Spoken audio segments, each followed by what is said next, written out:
respected teachers, members of the media, and students representing various institutions. A very good morning and warm welcome to one and all to the star-studded Youth Conclave, the NUC.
request the dignitaries to please occupy their seats on the day.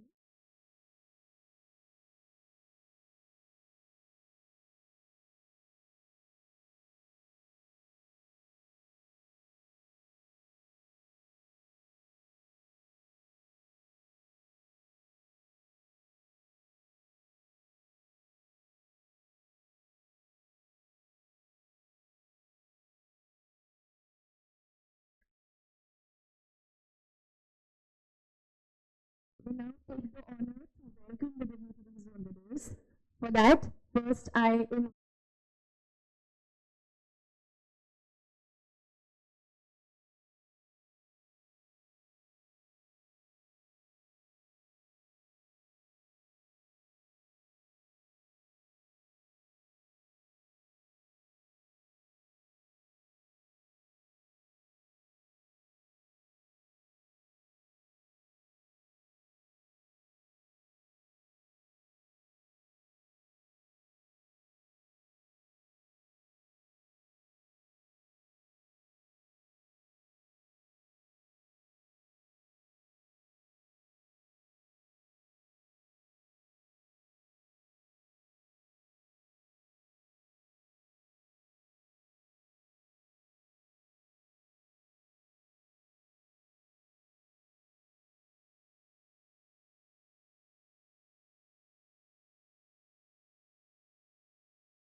Innovation Technological University, Nagpur, former LIT, who was also the former director of NIRI. I'm just going to read his introduction in brief because his introduction is so overwhelming and I won't be able to do justice to whatever sir has done in the field of science and humanity. Sir completed BTech in Chemical Engineering from LIT, MTech in Chemical Engineering from IIT Mumbai, PhD in Chemical Engineering. Sir has served as a chief scientist and has extensive research and work on various aspects of environmental engineering. Sir was also the head of Solid and Hazardous Waste Management Division, NIRI. Sir has actively worked for Stockholm Convention, United Nations Framework Convention on Climate Change, which is an international treaty that aims to limit human interference with the climate system. Sir has implemented effective technological options for management of hazardous waste in various industries across India. Sir has, to his credit, more than 80 research papers, guided several PhD students, and also has several patents on his name. His publications are recognized with Google Scholar for over 4,000 citations. Sir is a life member.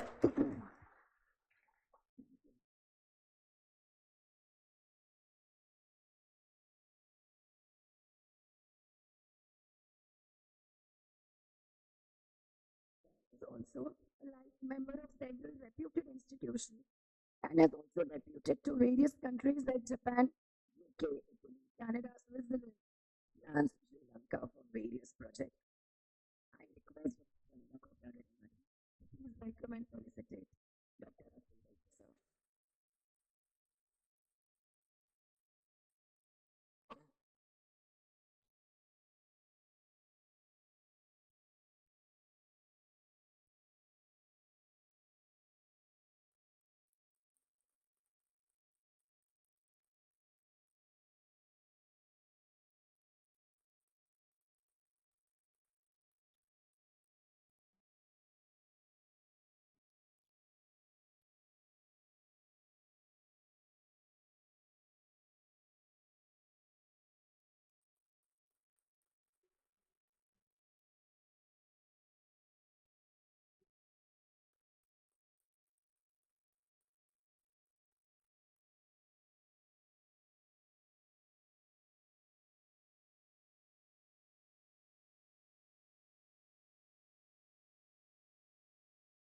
You, sir.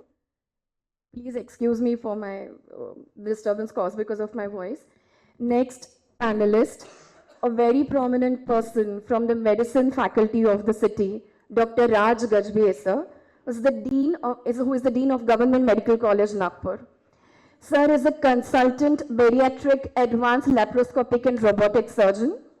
Sir has several fellowships in advanced laparoscopic surgery, bariatric surgery, thoracoscopic surgery, GI surgery, and robotic surgery. Sir has, to his credit, various publications in national and international journals. Sir has received Best International Paper Awards in World Laparoscopy Conference, SAGES, at the United States of America for consecutive 3 years.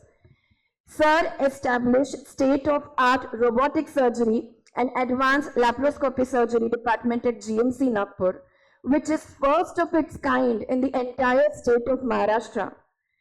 Sir is also the recipient of prestigious Dr. Vankar Memorial Lifetime Achievement Award by the Indian Medical Association Nagpur. So we are deeply proud and honored to have you with us, sir. I again request Dr. Rajendra Kakare, sir, to please welcome and felicitate Dr. Raj Gajbhe, sir.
you, sir. Our next panelist is someone all the children of Nagpur are extremely fond of, who is also fondly called as his Dr. Shri Chandrakant Chennai, but he's always fondly called as he's Kaka for everyone. All children are extremely fond of him. Sir was the guest professor in JJ School of Arts, Mumbai, and adjunct professor, Fine Arts Faculty, Manipal University, Nagpur. Sir worked as Dean of Central India School of Fine Arts, Nagpur. Studied Fine Arts in MS University, Baroda, and Kala Bhavan, Vishwa Bharati University, Shantiniketan, West Bengal. Sir has his PhD in Child Art and Expressions. Sir is the president of Basoli Group of Child Artists and has been working on creative aspect of child creativity from last 50 years. Sir has had painting exhibitions at almost all important galleries of India: Dubai, Jakarta, Singapore, Malaysia, London, Paris, and Boston. Sir has many national awards to his credit in arts and painting. Sir has worked in Pandit Bacharaj Vyas Vidyalaya, Nagpur as a drawing teacher for enhancement of child creativity for more than 28 years. I request Dr. Praveena Kobragare ma'am to please welcome and felicitate Dr. Chandrakant Chennai, sir.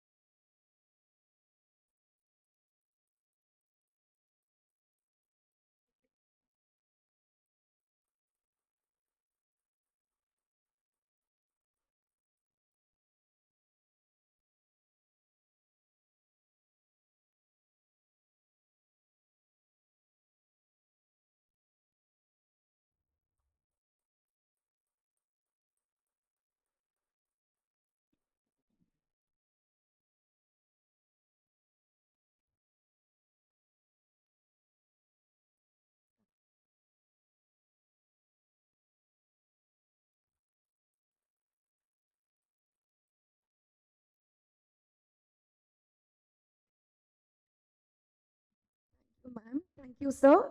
We'll commence with the panel discussion just in a minute.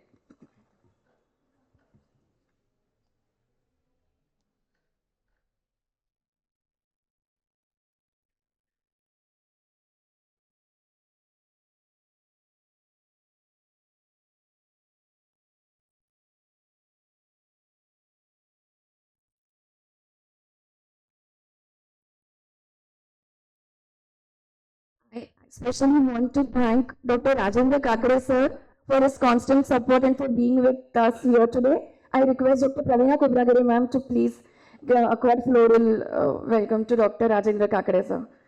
Thank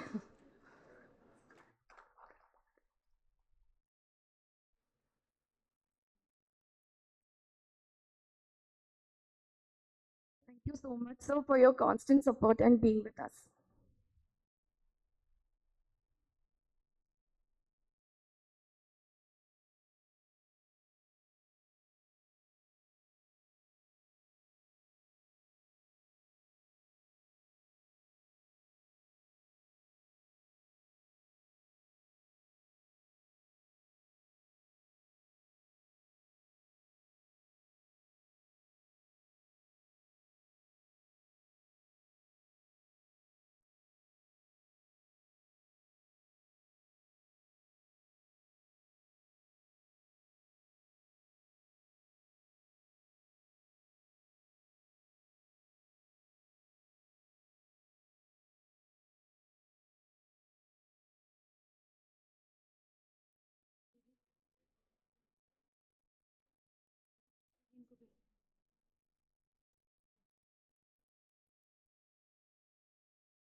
Good morning, ladies and gentlemen.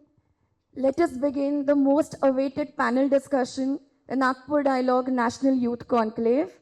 I again welcome all the dignitaries on the dais, and we all have been waiting very patiently to talk to them, to converse with them. Um, I would like to start with Advocate Shashank Manohar, sir. Sir, hailing from a very prestigious legal family and family of lawyers, and then there was this complete switch of you going for cricket administration. So, sir, how was your experience, and what would you like to tell us about it? To be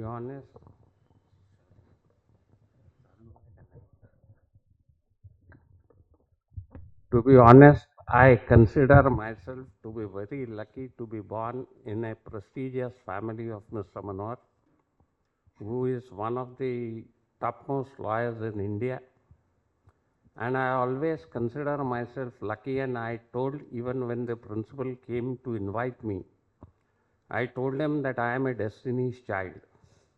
I am neither an intelligent person nor I have any knowledge about any arts or anything. But destiny has put me in a position where people consider that I have achieved something, but actually I did nothing to achieve that. It just happened. And if I tell you the truth, then you would also understand that it's really actually my destiny and nothing else. To be honest, if you have time, I can tell you that when I became the board president, I was not willing to become the board president. I was in Mahabaleshwar on my vacations with my family. And I got a message from Mr. Jetli, who was then the finance minister of India and who was also a board member, that he wants to speak to me. So I went to Delhi at his place, and he told me that we want you to be the president of the board. And I told him I don't want to be. He was insisting that I should be. I was insisting that I don't want to be. This continued for about an hour. Finally, to get out of his house, he was not allowing me to go out of his house. So finally, I told him I'll have to speak to my wife, seek her permission, because it's going to affect my practice and my family life. So he said, all right. I told him, give me 2-3 days time. He said, all right. That time, Mr. Anurag Thakur, who was also the member and past former minister of the cabinet minister, he immediately called my wife and told her that we want him for 3 years. We will give him back to you after 3 years. You have enjoyed your life with him for 40 years. So she said, I have no problem if he becomes. Then Mr. Jetli told me that no, now you can't say no. You have to be the chairman. That's how I became the board president. After I became the board president, automatically I was the ICC director. Even before the first meeting, I got a call that there was an India-South Africa game which was going on in Bangalore. And that time I got a call and from the secretary of the South African board, and he said that the president of South African board wants to see you. And they said, we are leaving tomorrow to South Africa. So before that, we want to meet you. As I am a very lazy fellow, I don't want to move out of Nagpur. I told them that I can't come to Bangalore. If you want, you can come to Nagpur. So they said, all right. We'll come tomorrow morning to Nagpur and fly from here to Bombay, and from there we'll fly out. So he came, met me, and told me that we want you. I was not knowing that man. I had never seen him. I knew only one ICC director, that was Giles Clark. So he said, we want you to be the chairman of ICC. I said, again, I am not interested in becoming the chairman of ICC. So he said, no, this, that. Finally, he left after saying this. He said, we are going to propose you as the chairman. After about 8 days, I got a call from the Australian board chairman, David Peever. Then I told my wife that because he said, I want to speak to you. They are very systematic people, they don't call like us. He asked me what is the good time to call. So I told him tomorrow morning at 9 o'clock. He said, all right, fine. So I told my wife, show me at least his face because I must know with whom I am talking to. That's how my wife showed me because I am a computer illiterate. I can't operate a computer, I can't start it. I can't use a mobile phone. I don't have a mobile phone till date. So she showed me the photograph of David Peaver, who was then the chairman. He said, whatever I have heard and read about you, we want you as the chairman. And the series started, and then the West Indies board chairman came to India, met me. Bangladesh chairman came to India, met me, and all of them said that we want you as the chairman. What do you call this? That people whom I don't know, I have never seen in my life, that's how I became the chairman of ICC. And after 2 years, when there was a re-election, I told them I don't want to be, because 2 years I have done, that's enough.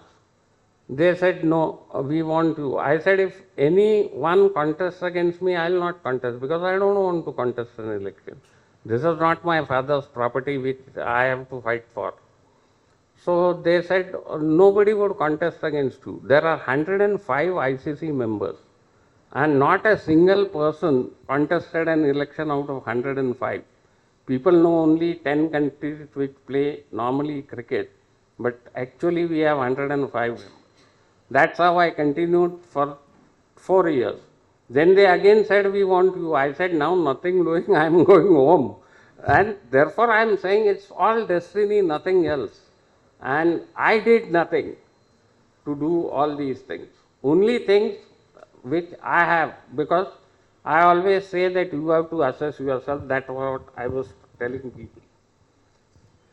I know what are the qualities in me, I know what are my drawbacks. As I said, I am not an intelligent fellow, I am not a sharp fellow, but I am very honest, honest to the core. And secondly, I have a huge confidence that if somebody else can do a thing, I can do it. That confidence I have. And thirdly, I can take decisions very quickly. If any of you ask me any question, I'll give you an answer before your question ends. So that's how quick my brain reacts. But I am not a person who knows everything. Suppose tomorrow you ask me a question about law, I'll not be able to tell you answer. But if you are in court hearing my argument, you will find that this man knows everything. I don't know. I know only that case, and thereafter I stop about thinking about that case. It matter which I have argued yesterday, if you ask me today, I said I don't remember. That's all over. It's gone. So that's how my life is. I was telling these people now that actually in college, I never attended a single class. I had not studied. I used to study only when the exams were there. And I used to listen to people, and that my memory is very sharp. Even if you ask me something which has happened 50 years back, I'll be able to tell you like a picture thing that this is how it happened. This man spoke this man spoke this. That's how my memory is. So even if somebody tells me something, I remember that. And that is how my life is. And I have no ambitions in my life. I had zero ambition. But as I said, that I am fortunate enough that I got everything in my life. Thank you, sir. I hope all the students here forget the not attending classes wala part and they remember how focused sir is and how confident he is.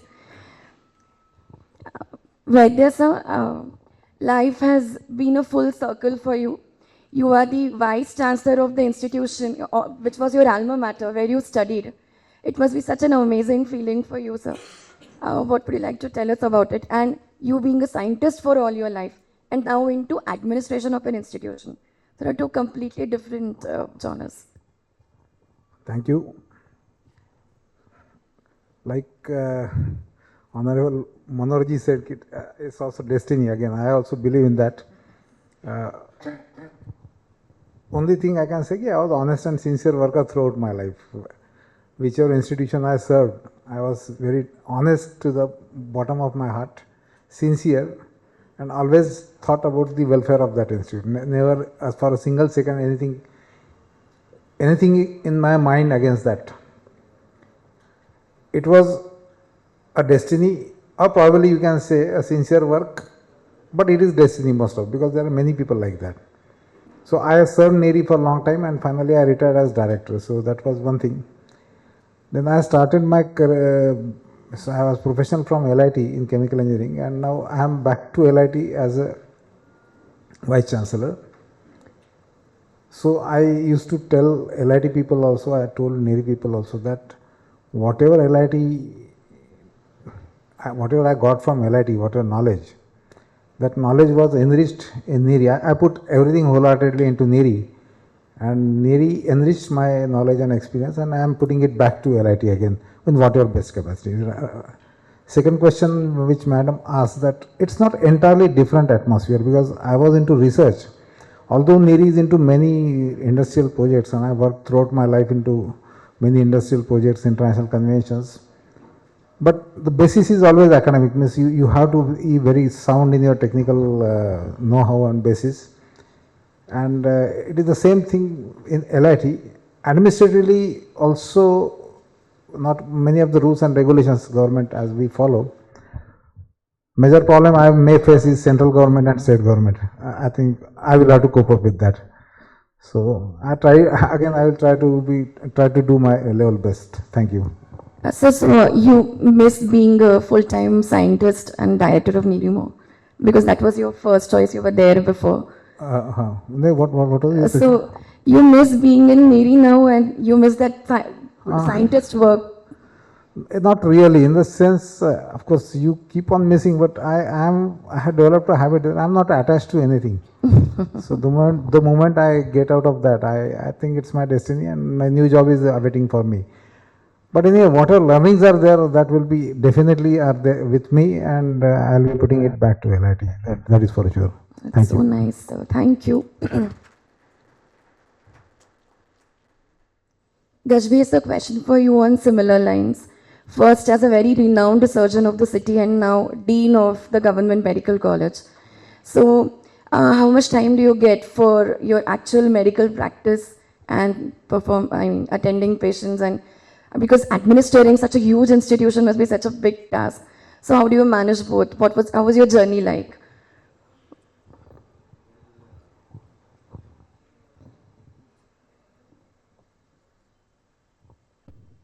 Well, I am in this profession since last 36 years, and as sir said that while doing my after having done my graduation, it is the destiny which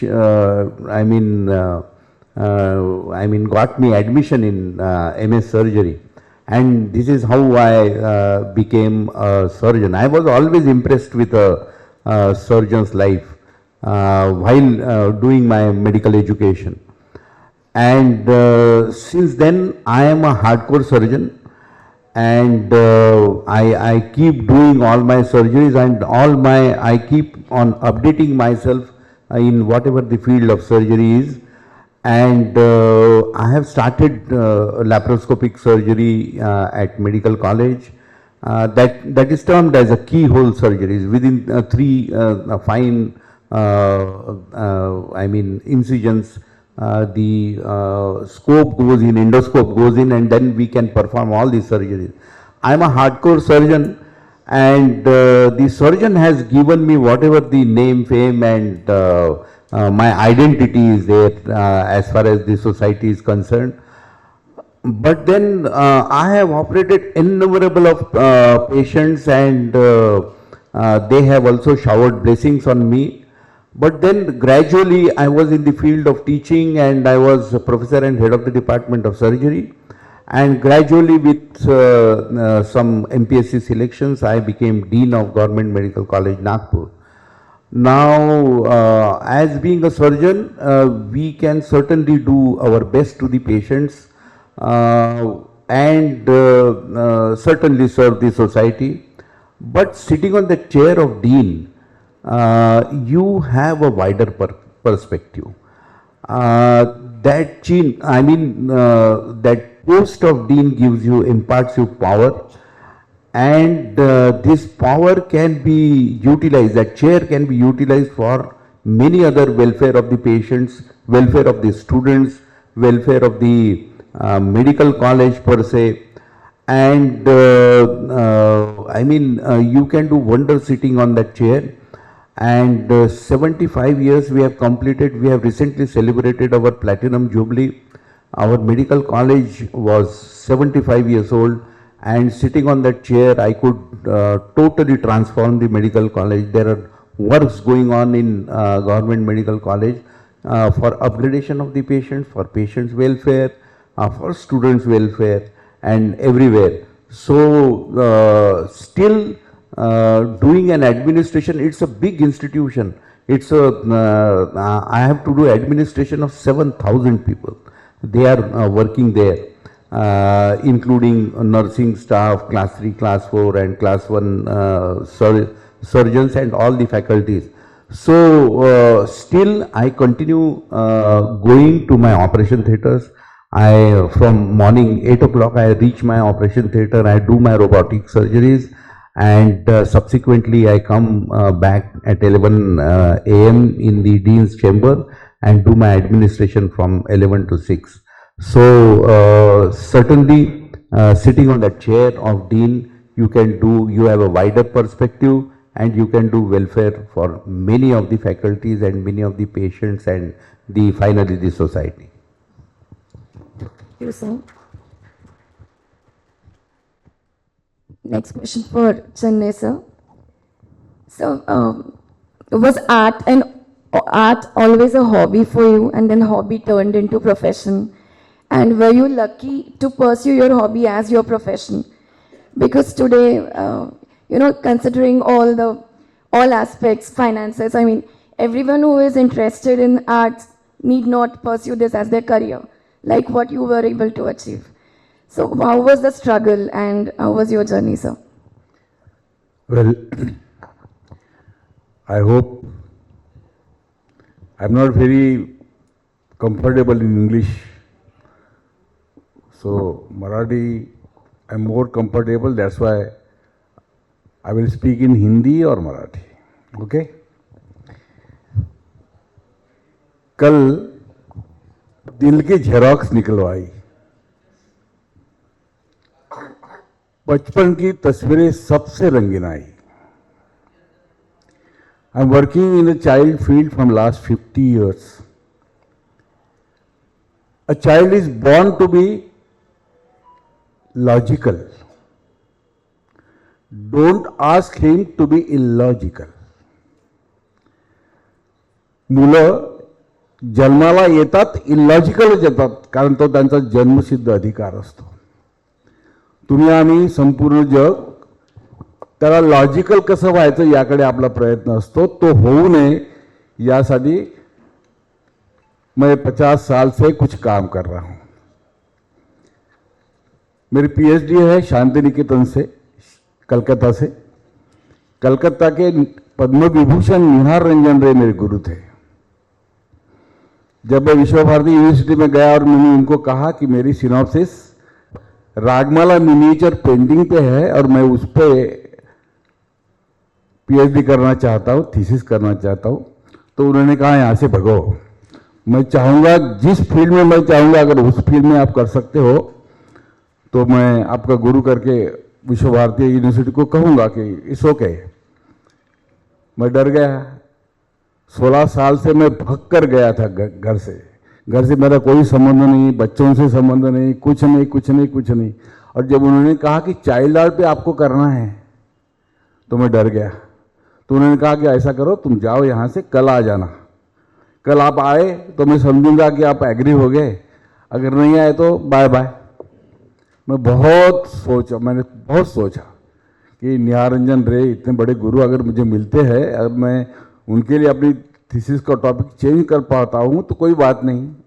मैं दुसरे दिन उनके यहाँ गया और कहा कि नाही मला चालेल, तुम्ही जे म्हणता मला ते आवडेल, परंतु मला एक थोडासा प्रश्न आहे. मी धारिष्ट केलं, आय डेअर टू, कि आपने ये मुझे क्यों करने को कहा है चाइल्ड आर्ट पे. तो बोले कि कुछ दिन के बाद बताऊंगा आपको. जिस दिन मुझे पीएचडी मिली तो मैं उनकी कॉपी लेके उनके पास गया, उनके चरणों पे रखा. बंगाली आदमी था तो चरणों पे रखा जाता है. तो मैंने पूछा फिर से, तो उन्होंने कहा जिस वास्तु में खड़े हो तुम, ये शांति निकेतन है, रविंद्रनाथ टैगोर जी का घर है. सामने वो जो वृक्ष देखते हो आप, उसके नीचे, आप कभी शांति निकेतन गए होंगे तो आपको पता चलेगा, एक बहुत बड़ा वृक्ष है. उनके नीचे रविंद्र संगीत का जन्म हुआ. उनके पीछे नंदलाल बोस जी ने संविधान के चित्र बनाए. उसी के नीचे रविंद्रनाथ टैगोर ने अपना पहला पेंटिंग, जिसका एग्जीबिशन पेरिस में हुआ, वो बनाया. उन्होंने कहा कभी गए हो वहां पे. मैंने बोला हाँ, मैं तो पढ़ा हूं वहां पे, मेरा ग्रेजुएशन वहीं पे हुआ है. तो बोले वहां पे बैठो और वहां पे सोचो. शांति निकेतन के आवास में, कंपाउंड में बच्चों को स्थान नहीं. रविन्द्रनाथ टैगोर भी जब अपनी आराधना करते, साधना करते, तो बोलते कि बच्चों को अलग अलाउ नहीं करना यहां पे, क्योंकि मैं डिस्टर्ब हो जाता हूं. बच्चों से डिस्टर्ब होने वाली ये कम्युनिटी अगर इतनी बड़ी होती है तो मैं प्रूव करना चाहता हूं कि बच्चों की खिलखिलाहट इतनी ज्यादा है कि रविंद्र संगीत भी उनके सामने कुछ नहीं है. जब उन्होंने कहा तो मुझे बड़ा अच्छा लगा कि मैं इस बच्चों की भाषा, इस पे काम कर रहा हूं.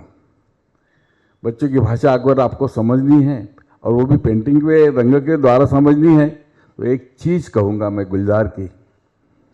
वो कह दे कि मेरी लिखी बातों को कोई समझ नहीं पाता, मेरी लिखी बातों को कोई समझ नहीं पाता, क्योंकि मैं एहसास लिखता हूं और लोग अल्फाज पढ़ते हैं. Thank you.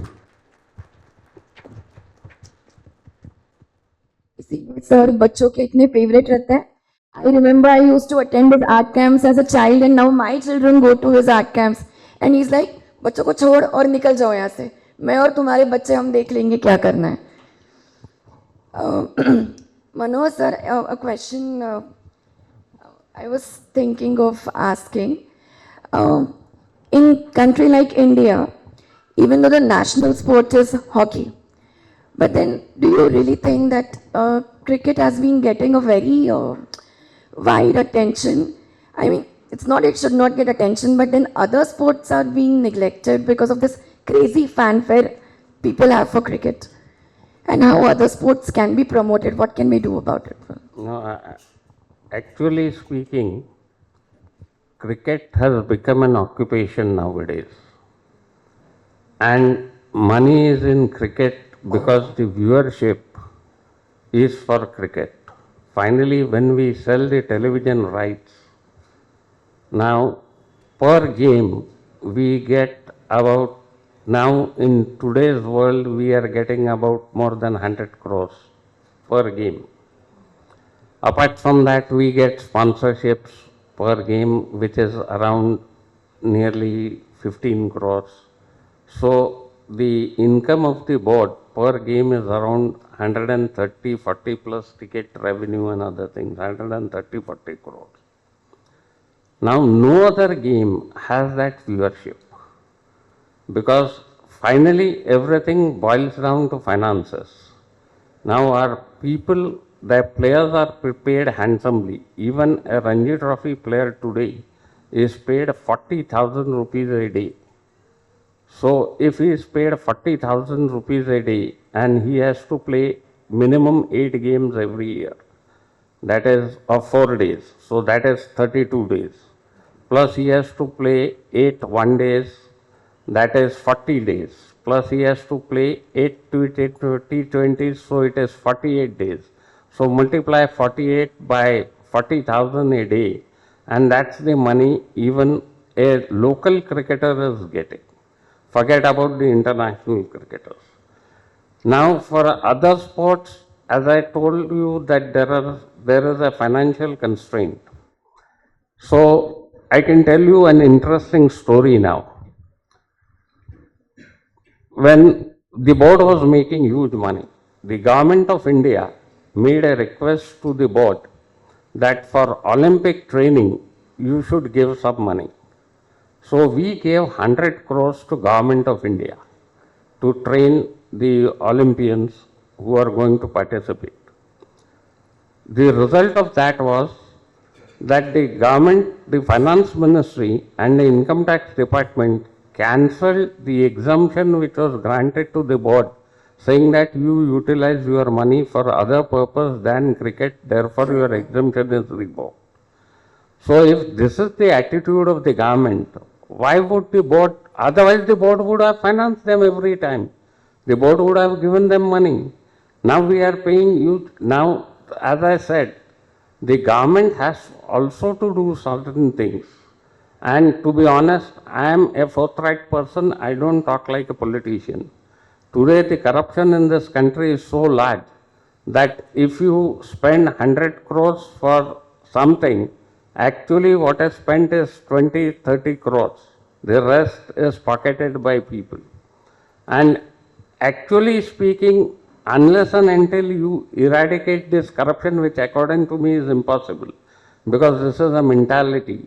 And few politicians met me, I told them that you have to have moral science classes right from class 1 till 10th, 12th standard. And every day there has to be a 1 hour class. Because, and this would not improve today, but this would improve after 30 years.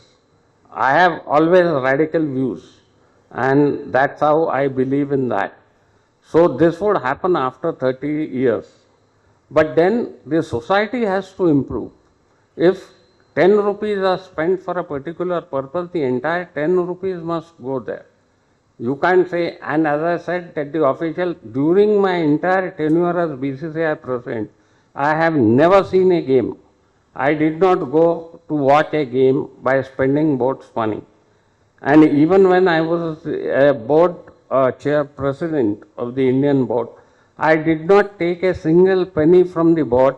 Even my flight tickets, my hotel bookings, everybody else was taking. To set an example, I said I will not take because I am working here. I must work here as an honorary member. I should not take money and spend the money of the board, which is for cricket. You spend it on the game. You can't spend it on yourself. And if till the time this attitude develops, the other games are, and there is a politics everywhere. Everywhere, in each and every game, there is politics. I can tell you when I was the board president, there were more than 10 politicians in my board. They were sitting there from different parties. And all top politicians, not the small politicians. Even our country's today's Prime Minister used to sit in my board as a board member. The Home Minister used to sit as a board member. Mr. Pawar used to sit as a board member. Farooq Abdullah used to sit. Arun Jaitley used to sit. Jyotiraditya Scindia used to sit. So all these people used to sit. But I can tell you one thing. That time nobody was talking on political lines. Everybody used to speak for the interest of the game, though they belong to different political parties. And that's what I said, that unless and until your interest is in that particular activity, the activity can't improve. So for other games also, now I said, as I told you, the government budget is about 1500 crores for sports, the central government budget. I said 1500 crores, if you distribute them amongst all those sports, then each sport would get 20 crores, 30 crores, which is not going to help them. So instead of doing that, you create facilities for two sports. After 10 years, there would be facilities available for all sports. But today what is happening, you spend 20 crores, 30 crores on a particular sport, so it's like peanuts for that sport. Today, training and other facilities, like you should have grounds, you should have hostels, everything. And as I said, that unless and until you systematically do it, it won't happen. And I don't believe in players running the sport. Because administration, I always used to give an example. Suppose there is a very good cobbler. Do you make him the chairman of Bata or Nike? He is a cobbler. His job is to do stitch a shoe. His job is not to run because administration is a different ball game. Tomorrow I don't say that I am a very good administrator, so I'll go and open for India. Likewise, you are a player. Your job is playing. You know playing. You understand how to play the game. So you go on the ground and play the game. But people have weird concepts that a player is a good administrator. And that's how, otherwise, tomorrow I always say that I am a good administrator for cricket. But tomorrow, if Reliance is given in my hands to run it, it would close down in 3 days because I don't understand anything. My administrative skills are in a different field. So, all these things have to be looked into, and till the time you improve all these things, the sports are not going to improve.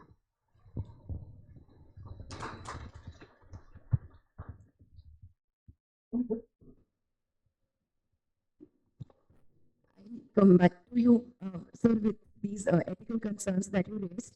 Like to continue this topic of ethical concerns, I come back to you, sir. Yeah. Sir, did you have to face any such interface where there was your profession and your ethics on one side, and certain compromises that you might have to make while making policy decisions or while working for the government? No, not to the extent as Monorji said, but then because we were working for environment and there are many, as he must be aware, there are many legal cases going on, especially for corporates. So a report from NERI would seal the fate of industry or it can open the fate. And yes, there were certain pressures, not to the extent that you are threatened or the only thing is that every time people will say, please see, something like that. And there can be certain messages from the political system also. In that case, you have to be very, very technical. You cannot be, the only way out I thought was to be on strictly technical basis, which cannot be challenged. So if you say 3 plus 2 is equal to 5 means 5, you cannot make 6 or 7 like that, and court will never accept. And you have to be precise. Secondly, sometimes it's a technical thing, but then as per the rule, you have to be very justified in certain cases. Like I always quote one example that there is a parameter in wastewater which commonly is dealt with courts.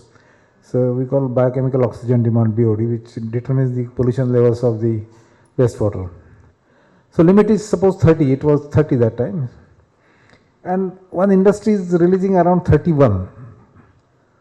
It's a violation, obviously. 30 and 31 is a violation. But it's not a really violation in the sense there can be errors in measurements. And 30 and 31 practically doesn't make, because the law has to give some figure, law has given us figure. Of course, 30 you cannot tolerate 100 definitely, but you have to have some kind of discretion to not to differentiate between 30 and 32. You have to differentiate between 30 and 100 definitely.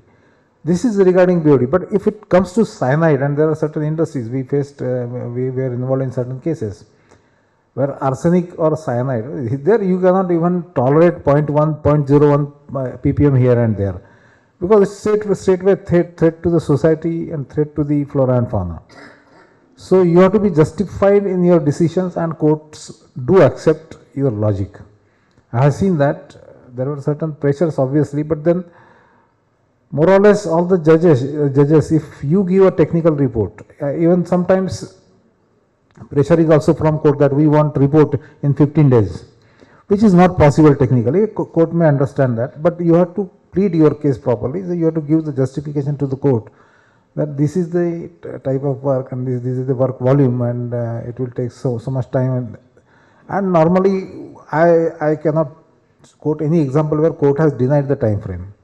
Whatever time frame scientifically we asked, any court, whether it is NGT or High Court or even Supreme Court, they did allow us to go by that time frame. So pressures are there, but then not to the extent as he said, because it's a money game totally. Yes. Similar question to you, sir. Let's talk about medical ethics and doctor-patient interface and relationship. So, how did you manage to balance these rights of a doctor versus rights of a patient, medical confidentiality, transparency in this relationship, and was there some pressure on you while dealing with such kind of cases?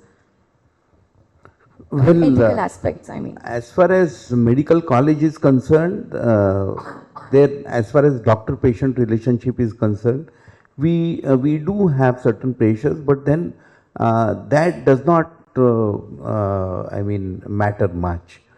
Now, what is happening is 80% of the healthcare system is being managed and seen by the private practitioners. Only 20% of the healthcare system in the country is being taken care of by the government hospitals, medical colleges, and the district hospitals and PHCs.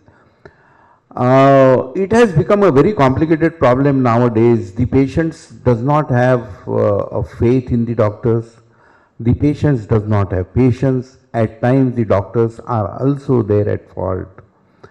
I always keep on telling my resident doctors, you see, we have to be open 24/7. We have to give services 24/7.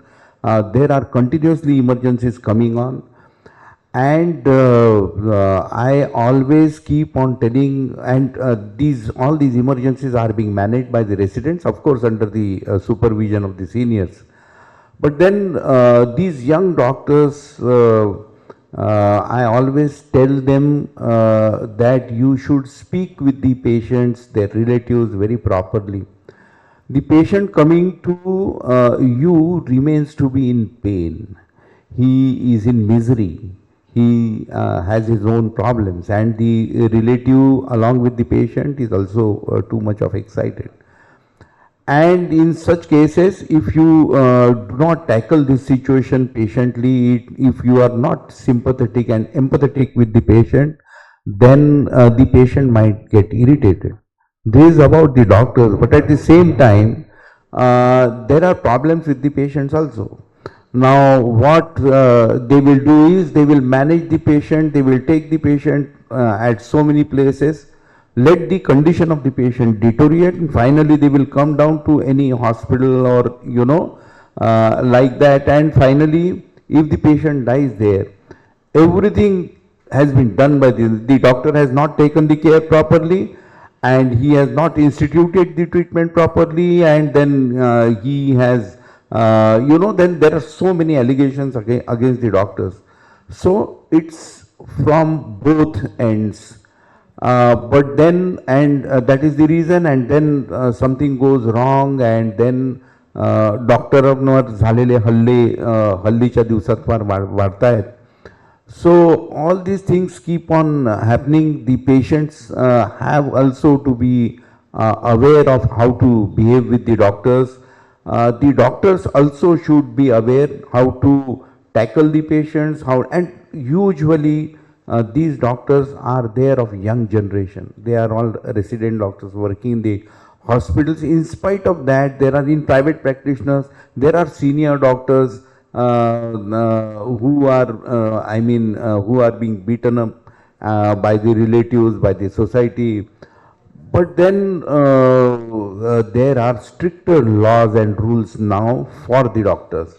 So unless and until there is a very severe negligence, or then only the doctors are being implicated in the cases.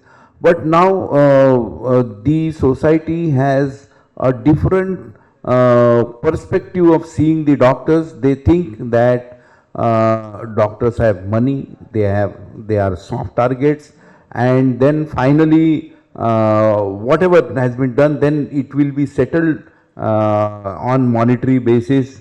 The doctor community otherwise remains to be a very timid community. Let me tell you this. Anybody can, blackmail them, or they do not want to have a social stigma. So they would also like एक बार का कुछ पैसे दे दिला के matter settle कर डालो, like that attitude, even if he is not at fault. And then even if the death occurs of the patient's relatives, he will settle down on money. He does not have then to talk about how his patient died or something like that. So it's a very complicated issue, but I can tell you even the society today should have patience. They should also understand how quickly they should take their patient to the doctors. And I'll tell you, no doctor on this earth will have any pleasure in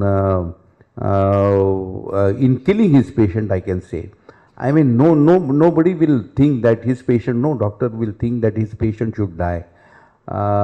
He will try his level best, but then it's a complicated issue. The laws are certainly in favor of doctors.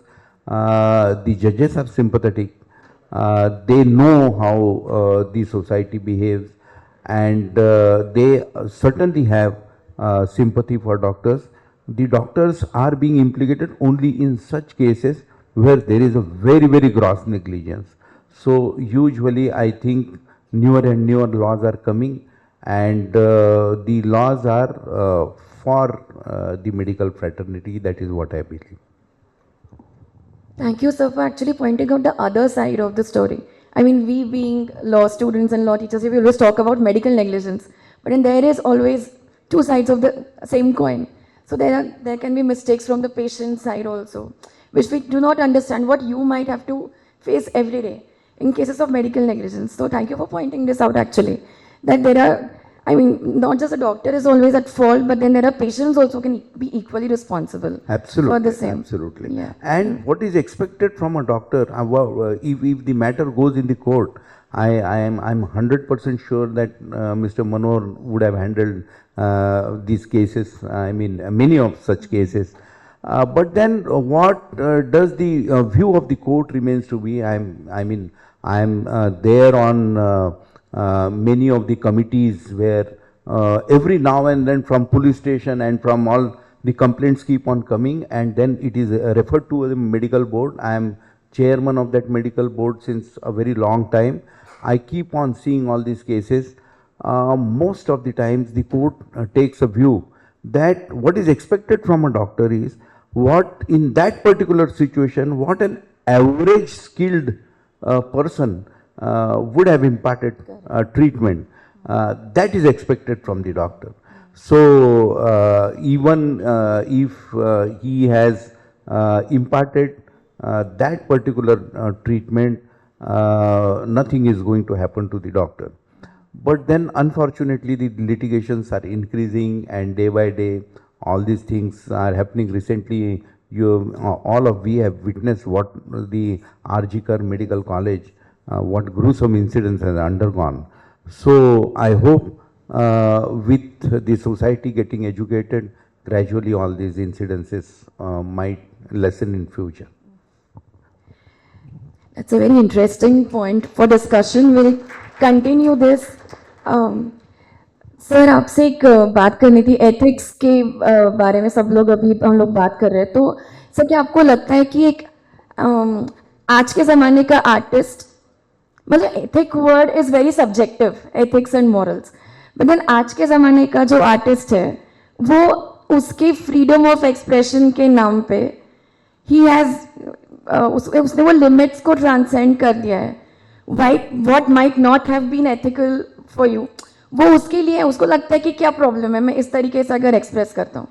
जैसे हमने कल बात की थी to the extent of big artist like M.F. Husain, उन्होंने गुजरात के भूकंप के बाद ही wanted to show a very distressed Bharat Mata, and उन्होंने उनके पेंटिंग्स में ही showed a nude Bharat Mata to show कि you know she is very distressed, so it invited lot of objection from everywhere. तो आपको क्या लगता है सर कि आज के आर्ट का एंगल ही बदल गया है, आर्टिस्ट का एक्सप्रेशन का उसके? एक्चुअली आर्ट फील्ड थोड़ा सा अलग हटके है सोसाइटी से। एटलीस्ट आर्टिस्ट ने ऐसा दिखाया है, बनाया है, actually it's a part of the society. हम उसको सोशल कहते हैं। हमारे धर्म हो गए, मंदिर हो गए, दे आर नॉट पॉलिटिकल और based on any verbal composition. उनका जो भी है it's a part of the society. और हम लोग बेसिकली, और आजकल के जैसे इन्होंने बताया कि माहौल कुछ ऐसा हो गया है कि दे लिव फॉर देमसेल्व्स। मैं मेरे लिए खुद के लिए जीता हूं और चाहता हूं कि मेरा कुछ भी काम जो है वो अलग है। आपने हुसैन के बारे में बोल दिया अभी। द मोमेंट आई से हुसैन, आपको मालूम है कितना कॉन्ट्रडिक्शन हो गया। हुसैन ऐसा आदमी है कि जिन्होंने इंडियन आर्ट को एक आइडेंटिटी दी है। आज मैं यहां पे हूं, सारे लोग यहां पे है, सारे आर्टिस्ट यहां पे है, सारे कलाकार यहां पे है, वो सिर्फ एक ही आदमी के कारण है, वो है हुसैन। हुसैन एक गरीब फैमिली का था। आपको बता दो कि कंट्रोवर्सी चल रही है, उसके पीछे क्या है। आपको पंढरपुर मालूम है सबको। पंढरपुर के सामने उनकी फैमिली पूजा साहित्य बेचा करती थी। फूल है, बेल है, तुळस आहे, गुलाल आहे, सिंदूर आहे, पूजेचं साहित्य विकायचे। फ्रॉम वेरी चाइल्डहुड हुसैन ने उसके साथ एक पेपर जोड़ दिया। वट सावित्री का सन आया तो उसने वट सावित्री का विजुअलाइजेशन किया। पोळा आया तो पोळा का विजुअलाइजेशन किया। एकादशी आई तो विठल का विजुअलाइजेशन किया। शिवरात्रि आई तो शिव का विजुअलाइजेशन किया। और they are not printed as such. Every work of art, every paper was well drawn and painted by Husain. और उसको 4 आने 5 आने 10 आने में बेचा करता था। अगर आज वो एखादा कागज किसी के पास है, बाय द वे 1 करोड़ के नीचे तो नहीं बेचा जाएगा, इतना सा पेपर पक्का। हुसैन जो विठल के लिए जीता था, जो पंढरपुर का अविभाज्य घटक था, मैं कहूंगा, मैं तो सोच ही नहीं सकता था। उनका जो बड़ा बेटा था शमशाद, वो और मैं बड़ौदा में क्लासमेट थे, पोस्ट ग्रेजुएशन पेंटिंग में करते थे। उनके यहाँ जाने का बहुत बार ये आया।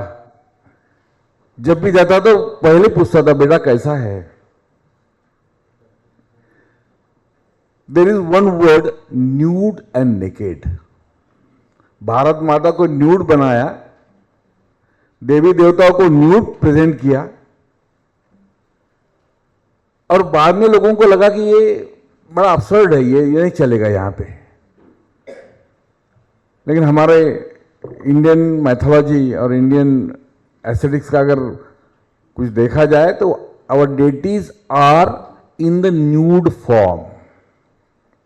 Nude is a subject thought with the sense of sensitivity, and naked वो तो पोशाक की बात होती है, बॉडी की बात होती है, एनाटॉमी की बात होती है। तो ये सेंसिटिविटी है जो न्यूड के पीछे है, लोगों ने उसको नेकेड बना दिया। और जो आदमी जिन्होंने इतना सारा दिया इंडियन कल्चर को, इंडियन माइथोलॉजी को, इंडियन सोसाइटी को, उसको 2 गज जबी भी नहीं मिली यहां पे। और कौन कहते हैं ऐसे? जिसका पूरा लाइफ इसके पीछे गया है, एक एक रंग की भाषा अपने अलग दिमाग से सोचने वाला हुसैन, उसकी संवेदना कुछ अलग है। उनकी संवेदना बच्चों जैसी है, और बच्चों की संवेदना जैसे कोई जल्दी समझ नहीं पाता, वैसे भी हुसैन को जल्दी कोई समझ नहीं पाया। दूसरा सवाल ऐसा था, आपने इन्होंने कहा कि लोग कुछ भी करते हैं और लोग मान जाते हैं। कभी कभी हम रजा को देखते हैं, कभी कभी गायतोंडे को देखते हैं। आपने सुना होगा कि अभी अमृता शेलगिल का एक पेंटिंग 52 करोड़ में बेचा गया। तो ऐसा पेपर में आते तो लोग मुझे फोन करते, चन्नी सर वो क्या था एक्चुअली, क्या है उसमें, 60 करोड़ में गया, 65 करोड़ में गया, मतलब उसमें है क्या ऐसा। लोग गायतोंडे का पेंटिंग देख के, गायतोंडे का नाम आपको मालूम होगा, नागपुर के चित्रकार है वासुदेव गायतोंडे। उनके 2 पेंटिंग म्यूजियम में है, कभी आप जाके देखिए, उसके सामने बैठिए। He talks about the meditation.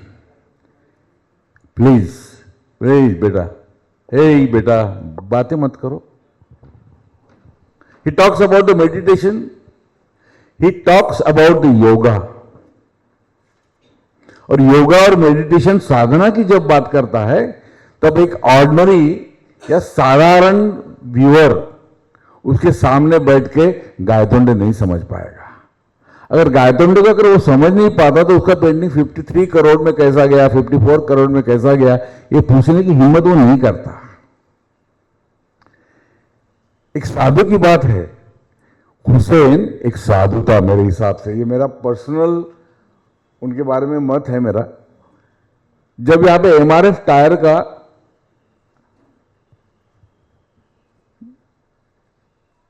Cricket का है, आपको मालूम है, cricket for piece and unity, उसका फाइनल कलकत्ता में खेला गया, तो एमआरएफ टायर ने उसके लिए चिल्ड्रन कंपटीशन ली, बच्चों की, क्रिकेट फॉर पीस। और सारे जितने भी पार्टिसिपेटिंग कंट्री थी, उनके सारे बच्चों ने कम से कम 47 लाख पेंटिंग लाए थे वहां पे। उसके जज थे मिस्टर हुसैन। और जब जजिंग हुआ तो मेरे एक छोटे बच्ची को 10 साल की, उसको पहला अवार्ड मिला। तो मुझे भी बात बुलाया गया वहां पे कलकत्ता में, जब मैच थी पाकिस्तान और वेस्ट इंडीज की।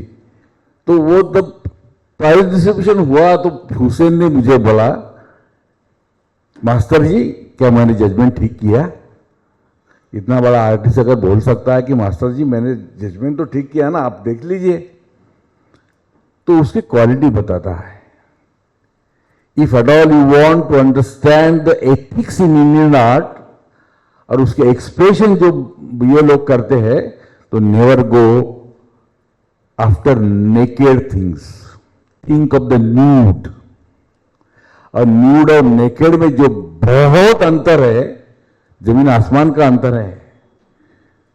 दोन्ही गोष्टी सांगितल्यावर ते नग्न आणि नागडं इतका फरक आहे त्याच्यामध्ये। मग तो बोलण्यात असू दे, तो विचारात असू दे, तो थिंकिंग मध्ये असू दे की आचरणात असू दे।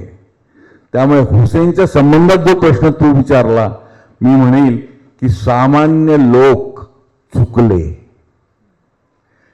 विद्वान लोक चुकले, संपूर्ण जग चुकलं हुसेनला जज करायला। त्यामुळे एवढा मोठा महान चित्रकार, मी असं म्हणेल गालिबचा शेर आहे, पण शहाजहानचा शेर आहे की त्याला थोडंसं एवढी 2 गज 2 फूट 3 फूट 4 फूट जमीन पण मिळू नये त्या माणसाला इथे मळायला, त्याला कुवेतमध्ये जावं लागलं। याच्यासारखं दुसरं दुर्दैव नाही आहे असं मला वाटतं। So true. And thank you for highlighting this difference between the words nude and naked. It's such a big difference here.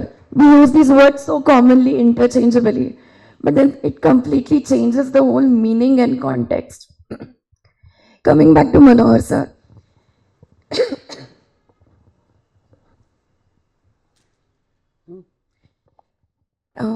Sir, talking about ethics, I wanted to ask about selection of a particular person in a team.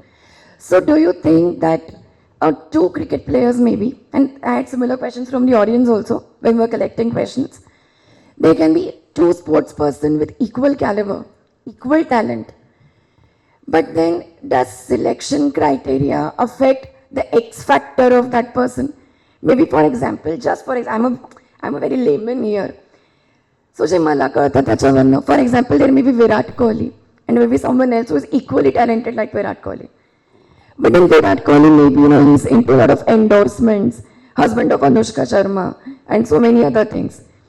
Do these external factors play a role here in selection of a candidate, in selection of a sports person? Normally they don't. Normally they don't, because your selection is made on the merit of the cricketer.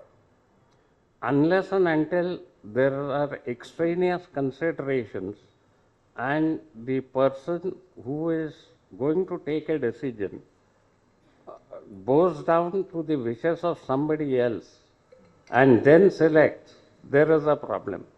And I can tell you, I will not take the names, but in the earlier board constitution, there was a provision that the team has to be approved by the chairperson of the board.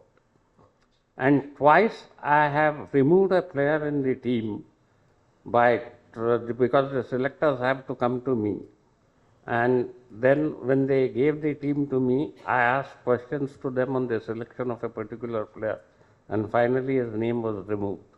So these things do happen because there is a human element everywhere.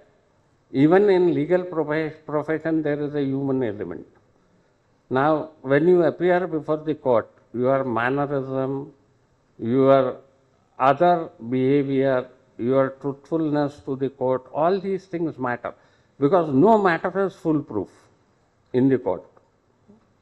You cannot guarantee that in this matter I will succeed or I will lose. A good lawyer brings it 50-50, 60-40. Finally, and all of you are law students, so you must understand this, that there is a human being sitting on the bench. There is no machine that you put the law from this side and get the result from the other side. When there is a human being sitting on the other side, he thinks like a human being. So you should not go on the wrong side of the judge while arguing. You should never tell lies. You should never make false statements in the court. The court has to believe you. In my 45 years of practice, the court has never asked me, show it from your petition where you have said this. Whenever I make a statement, that is accepted. There are many lawyers who make a statement, the court would tell them that no, show it from the petition, whether you have said it or not said. So all these things, because finally it affects the judgment. Likewise, I can tell you, like human element, I can tell you examples without taking names. Suppose you are a tenant staying in a tenanted premises and you have an ongoing fight with the landlord. Now you are against the landlord, and therefore psychologically, mentally, the judge is also, when he is sitting as a judge, he is normally against the landlords. He will think that all landlords are bad because his landlord is troubling him. Suppose tomorrow the banks give you trouble when you go to the banks. That judge, as a human being, because he knowingly, unknowingly these things happen, because in the back of your mind, you know that these people are not good people, they trouble everybody, so I'll make an order against them. So that's why when you are arguing a matter, you have to think of all these things. And as I said, no person is 100% foolproof when he decides, because you are going to tilt one way or the other according to your experiences in life. That no, these people are good, these people are bad. That's how you think and you decide for yourself. Whether, and then you generalize people that this is bad, this is good. Likewise, these things do happen, because I may like A player, you may like B player. But when there is selection till the time I am honestly selecting a person, there is no harm. I may select A, I may select B. But if the slightest element of dishonesty creeps in, then there is a problem. So, and as I said, normally these things don't happen. And finally, your score. Secondly, you should also have the courage to drop a cricketer. The names do make a difference. Those names should not make a difference when you are selecting a team, because you are selecting a team for the country. You are not selecting the team for yourself.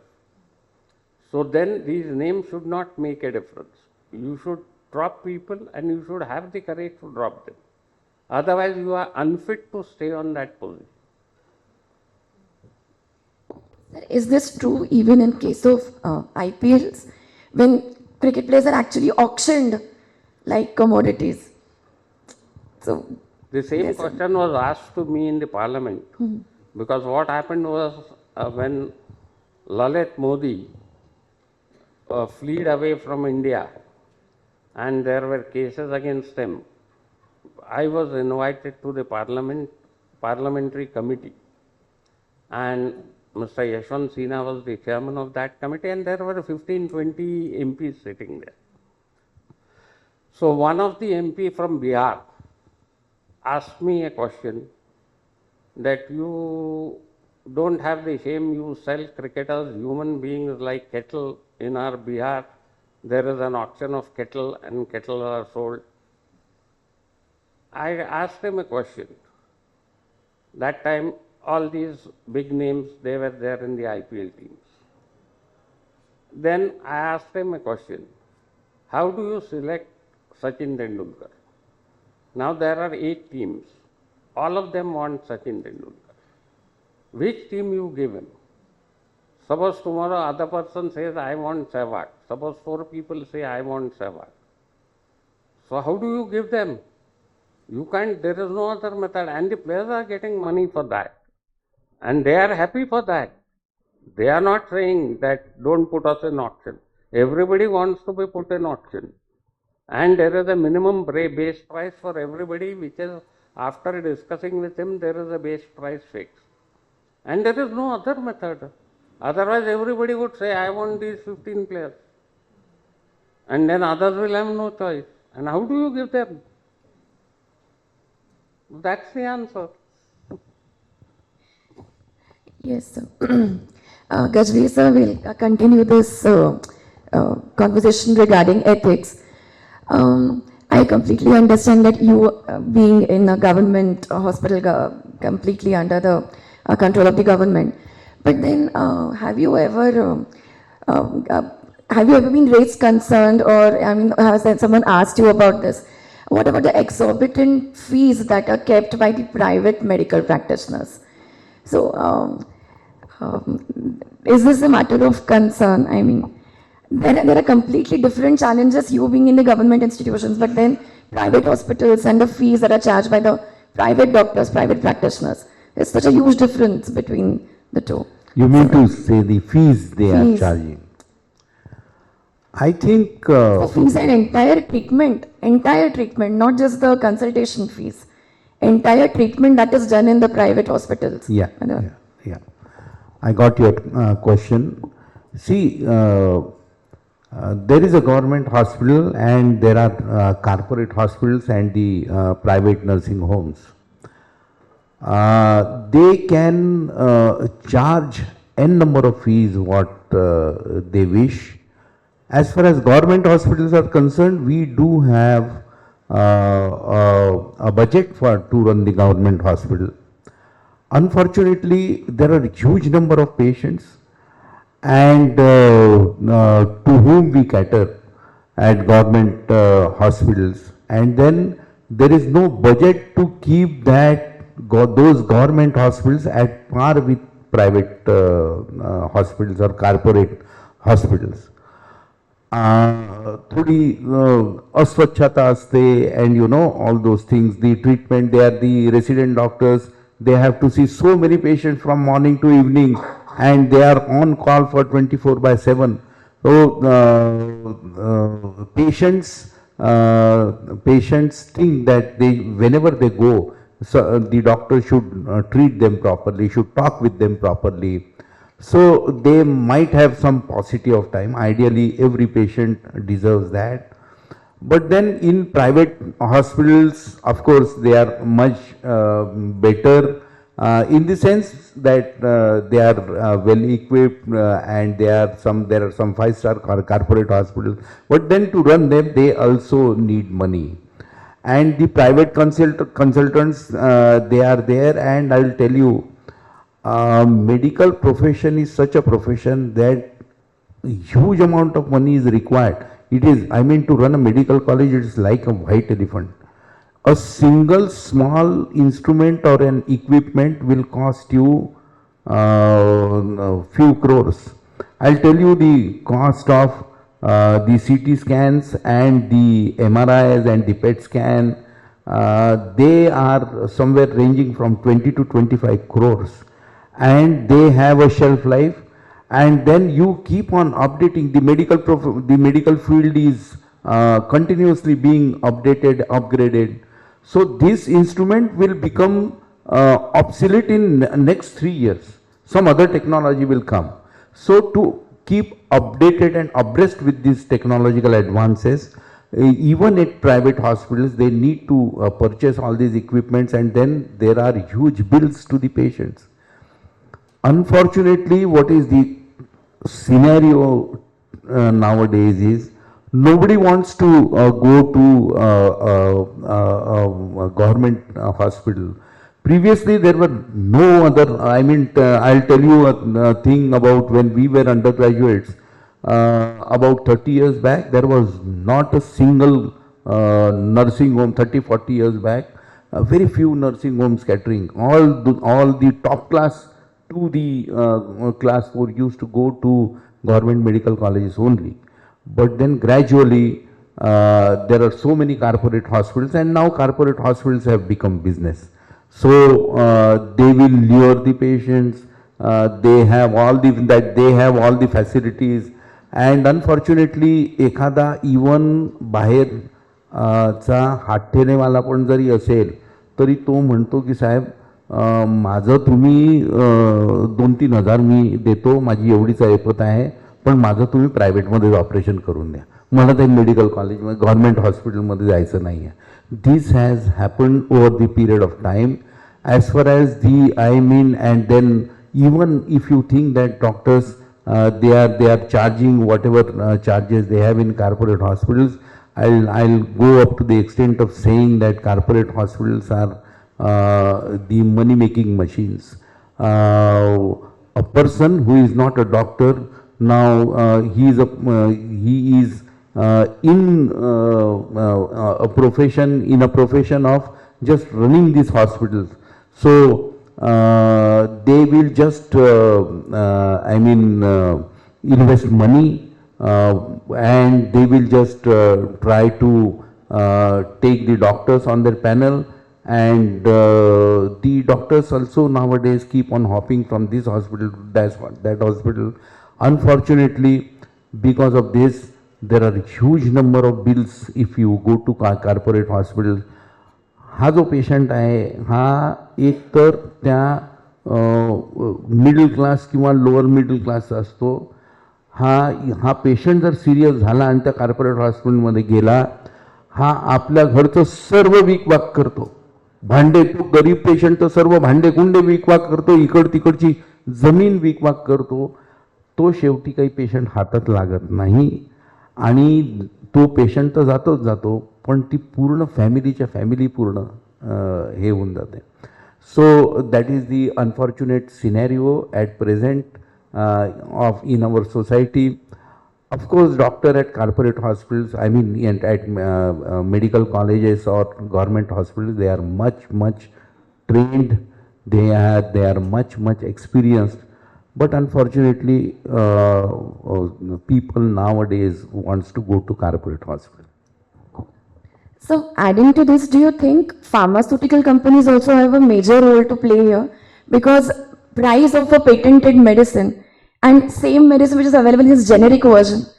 Zameen asman ka farak hai sir. और जो If you पैसे ask, if I keep on telling you, it will be an opening of Pandora's box. I mean, nowadays, again, these corporate hospitals, nowadays, the treatment has become company driven. I mean, the doctors are so many dependent. एखाद्या पेशंटला काही stent टाकायचा आहे, there are 10 companies and the companies are, the patient has to go on angiography, angioplasty. एक company त्या डॉक्टरना म्हणते साहेब माझा stent वापरा. And then, you know, this is happening in private. I mean, now and then we keep on knowing these cases that companies give lures the doctors, and unfortunately some doctors also fell in trap. And then whatever stent, if the stent is costing 25,000 rupees, it is being sold in 1.5 lakh of rupees. So these things, all these things are happening. चाराण्याची गोळीची cost आज 2 रुपयात विकली जाते. So all these things are there. The treatment has become company driven. Whatever they come with the technologies, the doctors keep on. Of course, it is good for the society. I mean, technological advances is certainly good. But then, you know, I being a robotic surgeon, I keep on operating the patients with the use of robot. Again, a technology-driven treatment.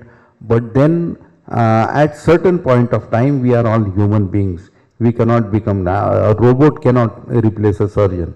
Finally, even the robot is there, the surgeon is going to guide him, and he has all the controls, and whatever the surgeon is doing there, the robot will do that. But finally, a question is being asked that is the robot going to take down all the treatment? The technological advances are there. They are certainly company driven, but then I don't think in future the robots can replace a surgeon or a clinician.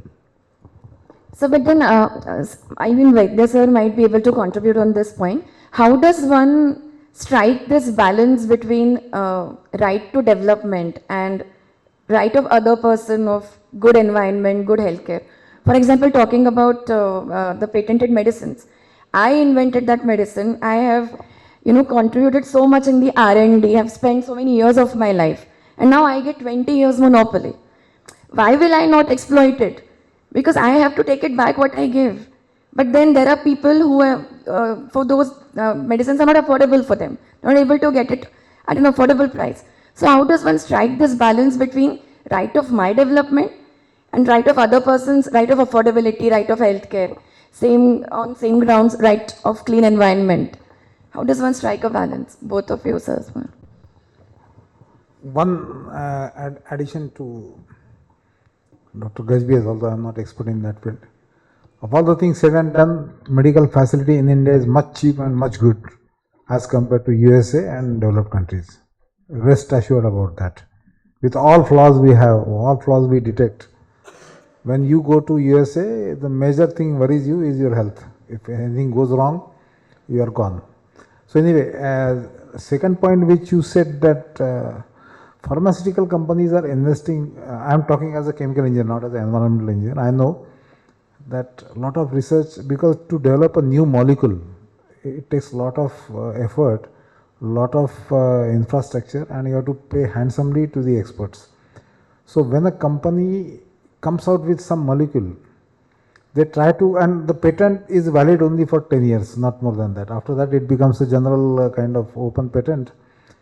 So all these standard companies and those who can pay, they try to get back the invested money plus the profit in first 10 years. Simple example, I would like to quote that in late or early 90s or late 80s, ranitidine was first developed. That was sold as a ranitidine, that was antacid. That was by only standard companies like Glaxo and all multinational companies. That time it was 100 rupees a strip. 100 rupees in 89 or 90. Gajbih sahab can also endorse that. 10 rupees a tablet. Now the same ranitidine comes in Indian market, in strip is 10 rupees in 2024. It is around 15 rupees. 8900 rupees and now 15 rupees, same tablet.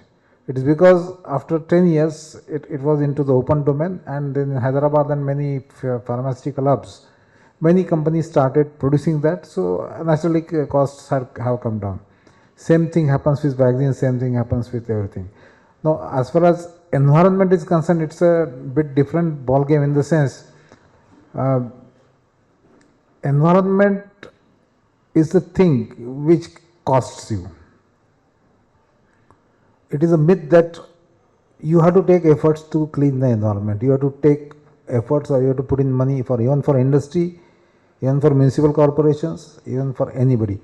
The major issue which we see around is solid waste. Now, solid waste management is not technically difficult, but it needs contribution from all of us.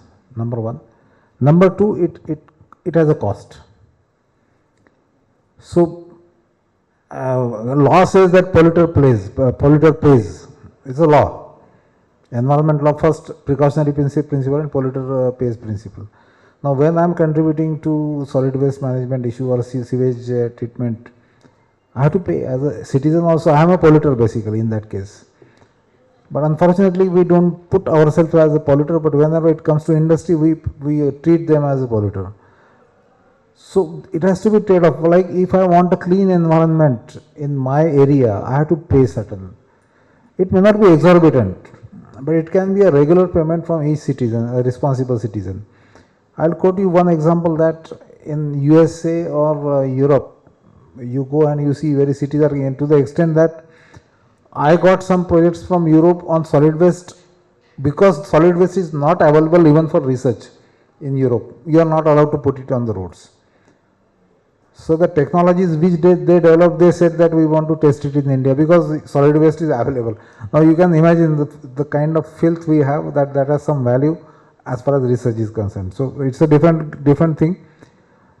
But thing is that we can also have those systems like USA. Every citizen has to be aware of that.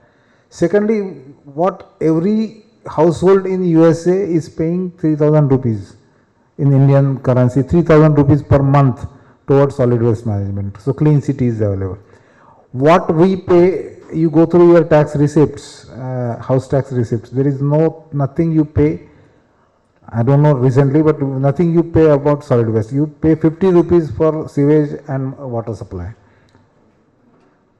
So that is the thing. If we start paying even 100, 200 rupees per year from a house, a lot of money will be generated for municipal corporation, and that they can take care of the environment, and you can have better, cleaner cities here also. Only again the political issue is that tax which is being paid for the solid waste has to be used for solid waste management. It cannot go to common pool and use for road makings. So it is a system again which comes to that. Environment is a right of everybody, but it has to be taken to the lowest portion of the society, not only for industry. And industry has to pay, it's a cost. We cannot expect industry to have a clean environment and sell the commodity at cheaper rates. If you expect a very good industrial atmosphere or clean air or clean city, your commodity prices will go up, and that you have to sustain because someone has to pay for that. So that is a trade-off. Of course, trade-off is that we have seen, and then there are cases obviously. Many industries try to shun away from the environmental management systems, even the basic ones. So their law has to, and law is playing a lot of role into that. There is a lot of regulation, but again the system, it is not that strict. So mind well, but if our population keeps on growing like this with the limited resources, another 50 years you will have to take environmental decision, not economic decision. Something is environmentally clean will only be accepted, not the economic one. That's my take on this. Right. Thank you. I completely. Sorry, yes, sir. If you want. Just to add to that, as sir has said that, I mean the healthcare system in the Western countries is totally different. It's huge cost. You are very fortunate to be there in India and getting the treatment. I have operated and I have seen the patients. If you go for an elective surgery, planned surgery, you will not get an appointment before 3 months, 6 months there in the Western countries. इथे सकाळी patient आला की he says that tomorrow morning I have to go to Calcutta or day after tomorrow by train or by flight. I have my flight here. Doctor, can you just get me operated? Immediately the appointment will be done, the surgery will be done, the patient goes in a week to his office. So this is about as far as the treatment part is concerned. As far as the research is concerned, in our country, research and patents, we are far, far behind the world. It needs huge funds, and from where these funds are going to come? These funds are going to come from the companies. I can tell you and quote an example. There are 750 plus medical colleges in the country.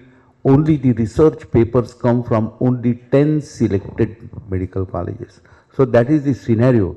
It needs huge number of funding. Unfortunately, this funding is being done by the companies, as sir has said, some names, Glaxo and Vocard and big pharmaceutical companies. And also in the recent past, we have seen during the COVID times, how the companies, I mean, in very hastened manner, we have come out with a COVID vaccine. The vaccine does not come like this. You have to research for years together and then a vaccine comes. But then it has been even said that कंपनीजनी खूप पैसे बनवले Covid टाइम्समध्ये. Even या गोष्टींची गरज होती की नाही, even that is also debatable.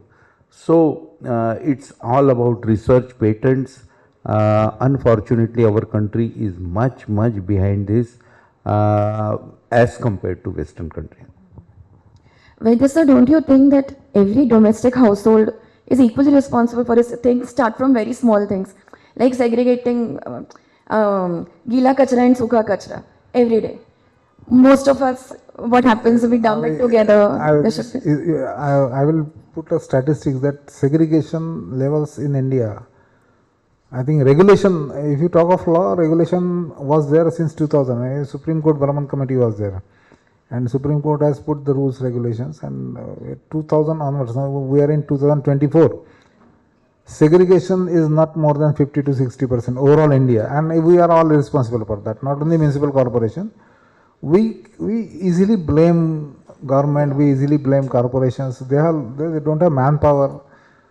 But if you cannot segregate a simple thing, forget about households, all of elite class I am talking. We frequently keep on going to the airports, and sir, aap dekhiye, there are beans provided on the airport, and I think air travels are supposed to be elite class, if not that rich now in old times. But a good educated mob travels by air. Now you see the beans there, आपको पता लगेगा शाम तक पूरे beans में सभी चीज़ें आ गई है उसमें. It is a question, it's a scenario on the airport. आप देखिए, मैं देखता हूँ कई बार, because I am from environment field. आपको गीला सूखा प्लेट गीले सब everything will be mix in, although everything is indicated on that. And western countries are segregating to 7 categories minimum in Europe, Japan to 15. Now that is the level of segregation. If you follow that, things becomes very easy. Once you mix the thing, it's technically very difficult to separate and treat. One more example is our mindset. We are not ready to. I'll quote one example that our mindset is such that you want to get money out of everything and free. I am also part of that. I am not saying that you are. I am also part of that. If it is free, I am happy. If it is cheap, I am happy. In Japan, I was there for a long time in 2000, and I am talking 24 years back. There, a raddiwala will come to you, collect your waste paper, and you have to pay him. You have to pay him. आपका रद्दी वो ले जा रहा है करके आपको कचरा ले जा रहा है, उसको you have to pay him. हम अभी भी मेरे ख्याल से 5 रुपए किलो 10 रुपए kilo we bargain and negotiate with the vendor to sell our raddi. Now this is the difference in the mindset. Do you think that you will ever pay raddiwala to take kasra from your house? No. You will expect 25 paisa, whatever he can pay, you will try to get it. So this is the mindset, and we have to come out of this mindset if we really want to progress. Otherwise, I keep on giving an example, not to, you are all grown up, but I can give an example to school students that you will be prospering, you have a lot of money and you have all golden houses, but if you are going to your friend's house who lives in another golden house, तो आपको 2 golden houses के बीच में पूरा कचरा पड़ा है. Would you prefer this scenario कि मैं मेरे दोस्त के यहाँ जा रहा हूँ तो पूरा कचरे से जाता हूँ पर उसका गोल्डन हाउस है. So we will never prefer that. So that's why I said कि there will be a time when you have to really think about the environment. Otherwise, it's a question of survival in that case. So that is the thing. We all are responsible, and we have to take it collectively ahead. Thank you. That's such a beautiful example you cited from Japan. I mean, completely different mindset, absolutely. Chennai sir, sir just mentioned about artificial intelligence helping him in robotic surgery and everything. AI has acquired almost every field now, including arts. So do you think AI is really going to be helpful to the artists, or it's creating problems, especially for things like you don't know who created it? I'll just tell my machine to do it. Artificial intelligence will create anything I tell it to do. So how to identify who is the original creator? Is it creating a lot of problems?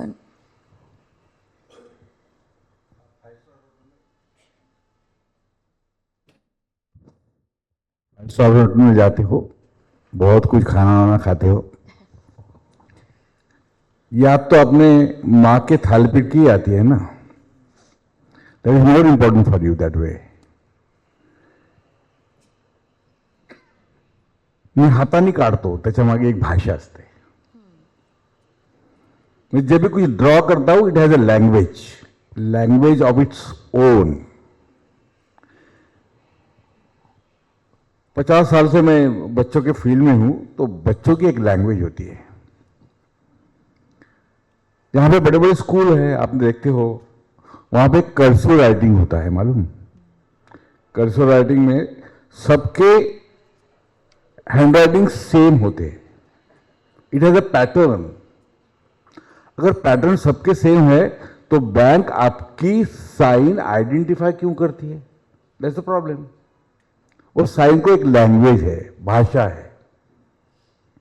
अगर वो भाषा को मैं समझ पाऊँ तो बहुत सारी चीज होती है. यहाँ पे बहुत सारे पेरेंट्स हैं, बहुत सारे स्टूडेंट हैं, उनके यहाँ छोटे छोटे बच्चे भी होंगे.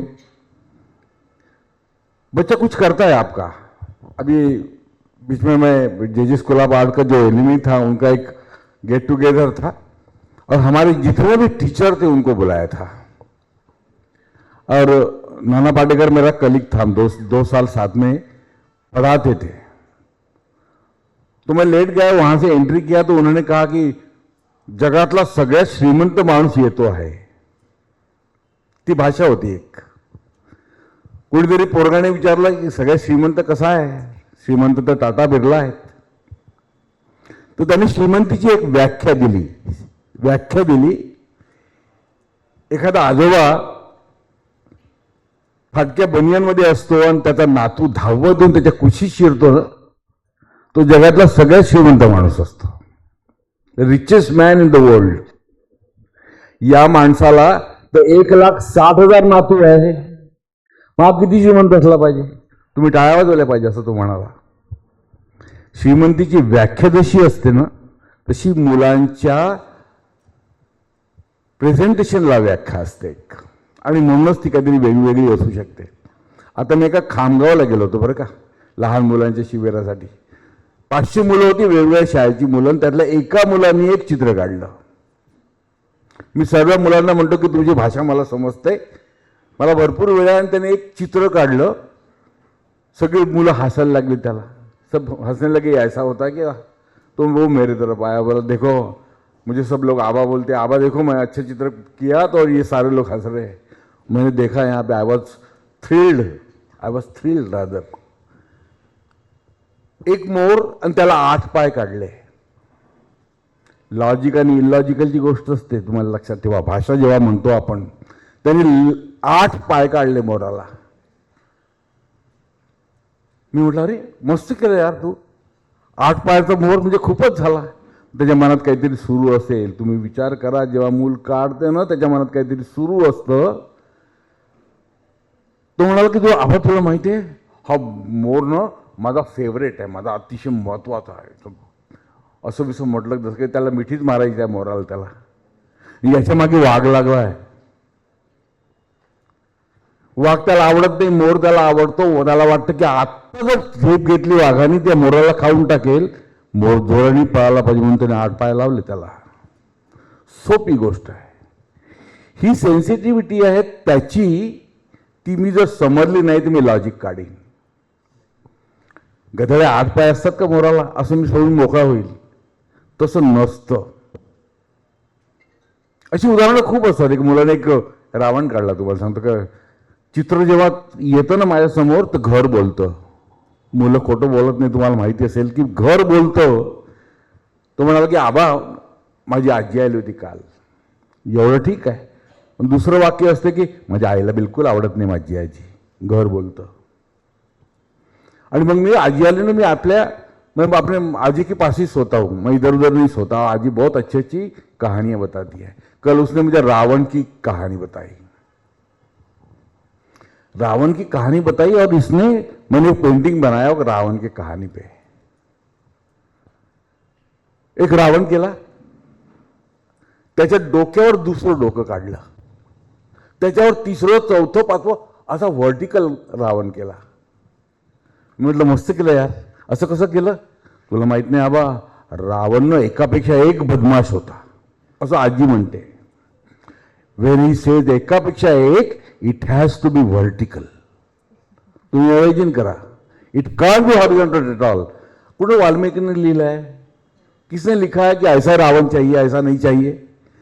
जो नेपथ्यकार होगा शायद उसने सोचा होगा कि 10 के 10 मुंह है वो एकदम लाइन पे दिखेंगे तो अच्छा इफेक्ट आएगा, या ऊपर आएगा तो ऑब्स्टैकल हो जाएगा, वहां पे उल्टा पुल्टा हो जाएगा, रावण की ऐसी चीज हो जाएंगी बेचारे की. लॉजिक तो नहीं था ना, किसी ने कहा नहीं था. When he thinks a Ravan is to be drawn vertically, it has to be a vertical sense. मला खूप आवडलं ते. तो he was very faithful to his age. आमच्या नागपूरची मुलं आहे ना, सूर्याला गॉगल काढतात. अरे जाऊ नको बाहेर, 48 टेम्परेचर आहे असायला त्याला वाटतं की बिचारा सूर्यमामा तर एकटाच आहे, तो काय करत असेल त्याला गॉगल लावून देतात चटकन. तोही शांत, हाही शांत. ही भाषा असते संवेदनेची. आणि म्हणून तुम्ही त्यातल्या चुका नका काढू. आम्ही चुका नाही काढत. मी त्याला सही देतो, गुड. तो घरी जाऊन आईला सांगतो, बघ आभारी किती छान म्हटलं. आणि आई म्हणते अरे कसा पोपट काढला रे. असा पिंजरा असतो का इतक्या लांब लांब लांब लांब लांब लांब पिंजरे, त्यातून तो तुझा पोपट उडून जाईल ना. कसा उडेल पोपट? पोपट काय आईचा नाही आहे, पोपट त्या लेकराचा आहे. लेकराचा पोपट आहे तर लेकराचं ऐकेल की आईचं ऐकेल? सोपी गोष्ट आहे ना. त्यामुळे लॉजिक असं नसतं. चित्राला लॉजिक देणे हा क्राईम तुम्ही करू नका, असं मी तुम्हाला यावेळेस सजेशन देईल. कारण मुलं बोलतात तर रेषेच्या माध्यमातून बोलतात. मी सांगतो बरं लोकांना, त्यांना वह्या घेऊन द्या, त्यांना अमुक घेऊन द्या, त्यांना तमकं घेऊन द्या, त्यांना भिंती द्या रंगवायला. काय सांगता सर म्हणे, आत्ताच 4 लाख लावले पेंटिंगला रंग घराच्या. तो तर सगळं इथून तिथपर्यंत तुम्ही सांगितलं तर रेषाच काढतोय तिथपर्यंत. खराब करून टाकलं त्यांनी. मुलांची भाषा असते. 24 पानाची वही, पहिल्या पानावरून ते विमान असतं. विमान आलं, भुर्र उडलं पटकन, भुर्र. 24व्या पानावर तो म्हणतो का वर गेलं. आबाने सांगितलं की त्याला काही म्हणू नका. आणि 1.5 मिनिटात त्यांनी 24 पानाची वही संपवली. अशा दिवसातल्या 10 वेळा संपवायला लागला तर कसं होईल? मग आबा मोठा आहे की ते पोरग मोठा आहे? ती भाषा मोठी आहे. Every child has his own, मी असं म्हणेल की एक भाषेचं ट्रान्सफॉर्मेशन असतं. ते ट्रान्सफॉर्मेशन तुला आम्हाला समजायला पाहिजे. आणि त्यासाठी मित्रांनो तुमच्यापाशी वेळ असायला पाहिजे. आज घरातच वेळ असतो आणि तो असतो आजी आजोबाला. आजी आजोबाच नाही तर वेळ कोणाजवळ आहे. घर बोलतो. शेवटचं छानसं उदाहरण देतो मित्रांनो तुम्हाला सगळ्यांना. तुमच्या घरची गोष्ट आहे. एका मुलाने चित्र आणलं. दाराला एवढं मोठं कुलूप, एवढं मोठं कुलूप की त्याच्यात कडी कोंडा असेल ना तो वजनाने पळून जावं एवढं मोठं कुलूप. आला आणि म्हणतो की आबा सही दे. मी मोठं कुलूप काढलं, मी सही दिली आणि हळूच म्हटलं वा छान आहे. पण एवढं मोठं कुलूप कशाला काढणार रे? आजकाल तर छान छान असतात, लॅचकी वगैरे असते रे घराला. तुला माहित नाही आबा, आमच्या घरी ना सगळ्यात पहिले ना आई निघते. आईनं टीचर आहे, खूप छान छान कपडे असतात तिचे प्रेस केलेले. ती भरकन गेल्यानंतर माझा बाबा जातो. मग माझा दादा जातो स्कूटरवर. तो सगळ्यांच्या शिव्या खातो. घर बोलते तुम्हाला मी सांगितलं चित्र बाजूला राहिलं. सगळे गेल्यानंतर सगळ्यात मी जाते. आई माझी चावी बाजूच्या मावशीकडे ठेवते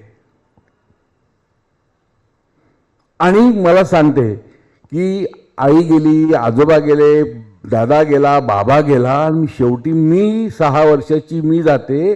म्हणजे मी जास्त रिस्पॉन्सिबल असते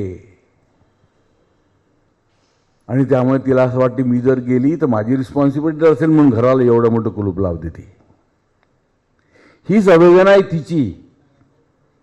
मी म्हटलं मस्त झालं, 2 सह्या दिल्या आणि ती चालली गेली तिकडे. गेल्यानंतर मित्रांनो ती बाजूच्या मुलीला म्हणते तू पण कुलूप काढ, आबा छान म्हणतात. तर ती म्हणते नाही माझ्या घरी आजी आहे. आज तुमच्या माझ्या आईची किंमत घर राखायला असते. आणि सासूबाई कोणी आलं तर उडू नका बरं, लाचकी पाहून घ्या बरं, त्याच्या विभागामधून पाहून घ्या बरं, अशा खूप सूचना देतात.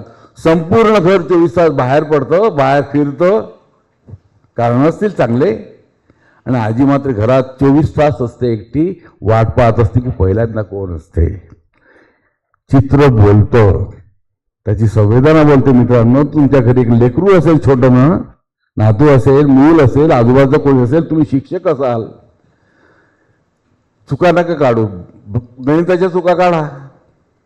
रस्व लिही रस्व असते रे गड्या, असं विषय म्हणून तुम्ही ते काम करू शकता. पण चित्रात चुका नसतात. जे काही मूल काढतं ते 100% करेक्टच असतं. त्याला लॉजिक मात्र नसतं, त्याला इलॉजिकल सेन्स असतो. तो तुम्ही आम्ही पाहावा असं मला वाटतं. या सगळ्यांच्या बोलण्यामध्ये एक लॉजिक आहे आणि आम्ही फार लकी आहोत की लॉजिकच नाही आहे. त्यामुळे तुम्ही मला एखादा प्रश्न विचारला त्याला मी उत्तर देईलच असंही नाही आहे, ते बरोबर असेल असंही नाही आहे. कारण या संपूर्ण भाषेला, मुलांची भाषा असो की माझी भाषा असो, मी काळा रंग वापरतो. माझी चित्र सगळी काळी असतात. ऑक्शन सेलमध्ये ब्लॅक पेंटर म्हणून मला म्हणतात. काळी चित्र असतात. बऱ्यापैकी मोठी किंमत असते, हुसेन बिसेन सारखी नाही पण बऱ्यापैकी किंमत असते त्याला. आणि त्यामुळे लोकांनी विचारलं की काळा रंग का वापरतो. माझं सुंदरसं उत्तर असते त्याला, काळा रंग हा माझ्या आईच्या गर्भाचा रंग आहे. त्यातून तो निघतो आणि खूप प्रकाश त्यातून असते. त्याला व्याख्या असतात, ती तुम्ही आम्ही लावतो, मुलं नाही लावत ती व्याख्या. तुमच्या घरी जर मुलाची ड्रॉइंगची वही असेल आणि रंगाचा बॉक्स असेल मित्रांनो, माझ्या 1.5 लाख मुलांच्याकडे रंगाचा बॉक्स आहे. सगळे रंग संपून गेलेले असतात, काळा मात्र जशाच्या तसा असतो. कोणी विचारलं की काळा रंग त्याचा का असतो, तुम्ही सोपं उदाहरण घेतो ज्याला लॉजिक नाही. मी म्हणतो की त्यांना असं वाटतं की आभासाठी काळा रंग राहायला पाहिजे, त्याला आभा काळाच रंग वापरतो, दुसरा रंग वापरतच नाही. ही भाषा त्याची भाषा मला समजते. आणि त्यामुळे घराघरात जर मूल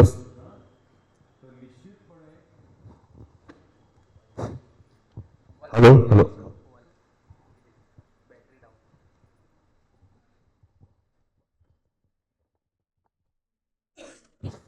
तुमच्या घरी लहान मूल असेल ना, ती हा भाषा समजा आणि त्या भाषेच्या माध्यमातून मुलांच्या संवेदना जपा. कारण आज संवेदनेवर खूप गोष्टी होतात. क्वालिटी टाइम मुलांना द्या.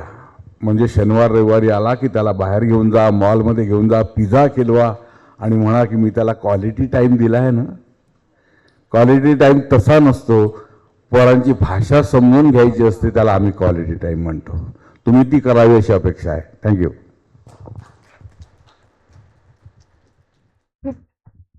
खूप सुंदर उत्तर होतं सर की आर्टला लॉजिक नसतं पण आर्टला इमोशन्स असतात खरंच. Everyone in the audience is very eager to talk to the respected panelists, but before that, sir, I'm not. I really wanted to ask this before the audience. You might have met so many cricketers in person, Manohar sir, Indian cricketers and international cricketers as well.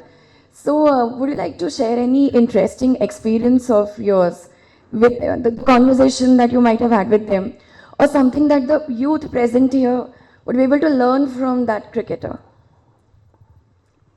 To be honest, basically I am an introvert. I don't talk to people. And actually speaking, I have not interacted much with the cricketers because my job was different, their job was different. I used to tell them, if you have a problem, you are free to come to me anytime. I will solve that, if possible. And otherwise, I had no relations with the cricketers. And I have even taught my son that you watch their game on the ground, because I have seen them personally and actually what they do. I don't like to be associated with them. Alright, sir. We deeply appreciate your honesty and candidate. Th- any questions from the audience? I'm sure there are many and people are waiting to talk to the panelists. माझा प्रश्न मनोहर सरांना आहे, पण मनोहर सरांना प्रश्न, सरांनी एक administration विषयी जे भाष्य केलं की ॲडमिनिस्ट्रेटर हा त्या फील्डशी रिलेटेड जर नसला तर तो व्यवस्थितपणे ते system out of box thinking करून व्यवस्थित ॲडमिनिस्ट्रेशन करू शकतो. मला सरांना प्रश्न असा विचारायचा आहे, तो दोन एक्सपर्ट आपल्यासोबत बसलेले, एक मेडिकल फील्डचे आणि व्ही सी सरसुद्धा आहे, की एज्युकेशन आणि मेडिकल फॅसिलिटी ज्या आहेत, मी एक सामान्य माणूस म्हणून हा प्रश्न विचारतो आहे की ज्या गव्हर्मेंट एज्युकेशन सिस्टीम आणि गव्हर्मेंट मेडिकल सिस्टीम खूपच ढासळलेल्या आहेत सध्याच्या परिस्थितीमध्ये. मी अदर पार्ट बोलतो आहे, आपण मेडिकल आणि आपण एज्युकेशनचे एक्सपर्ट आहात. युनिव्हर्सिटीला पोस्ट वॅकंट आहेत आणि मेडिकलला तिथं फॅसिलिटीज नाही आहेत. तर जर एक ॲकॅडमिशियन आणि एक डॉक्टर जर ते ॲडमिनिस्ट्रेशन करत असेल, त्यापेक्षा जर एखादा बाहेरचा माणूस, एखादा IAS ऑफिसर जर त्या इन्स्टिट्यूटला जर हेड म्हणून जर काम केलं, तर गव्हर्नमेंटकडून हे सगळं आणणं त्या ॲडमिनिस्ट्रेटरचं काम असते. तिथं आपण कुठंतरी एक्सेल करू शकतो का जर आपण बाहेरचे ॲडमिनिस्ट्रेटर जर बसवले तर? प्रश्न तुम्ही मला विचारताय? येस सर, कारण की आपण ॲडमिनिस्ट्रेटर म्हणून नाही, काम केलं आहे. माझं पहिलं उत्तर असं आहे, माझा एज्युकेशन सिस्टीम आहे त्याच्याशीच मला प्रॉब्लेम आहे. आता बसा, मी उत्तर देतो आता पूर्ण तुम्हाला. म्हणजे माझे व्ह्यूज रॅडिकल असतात आणि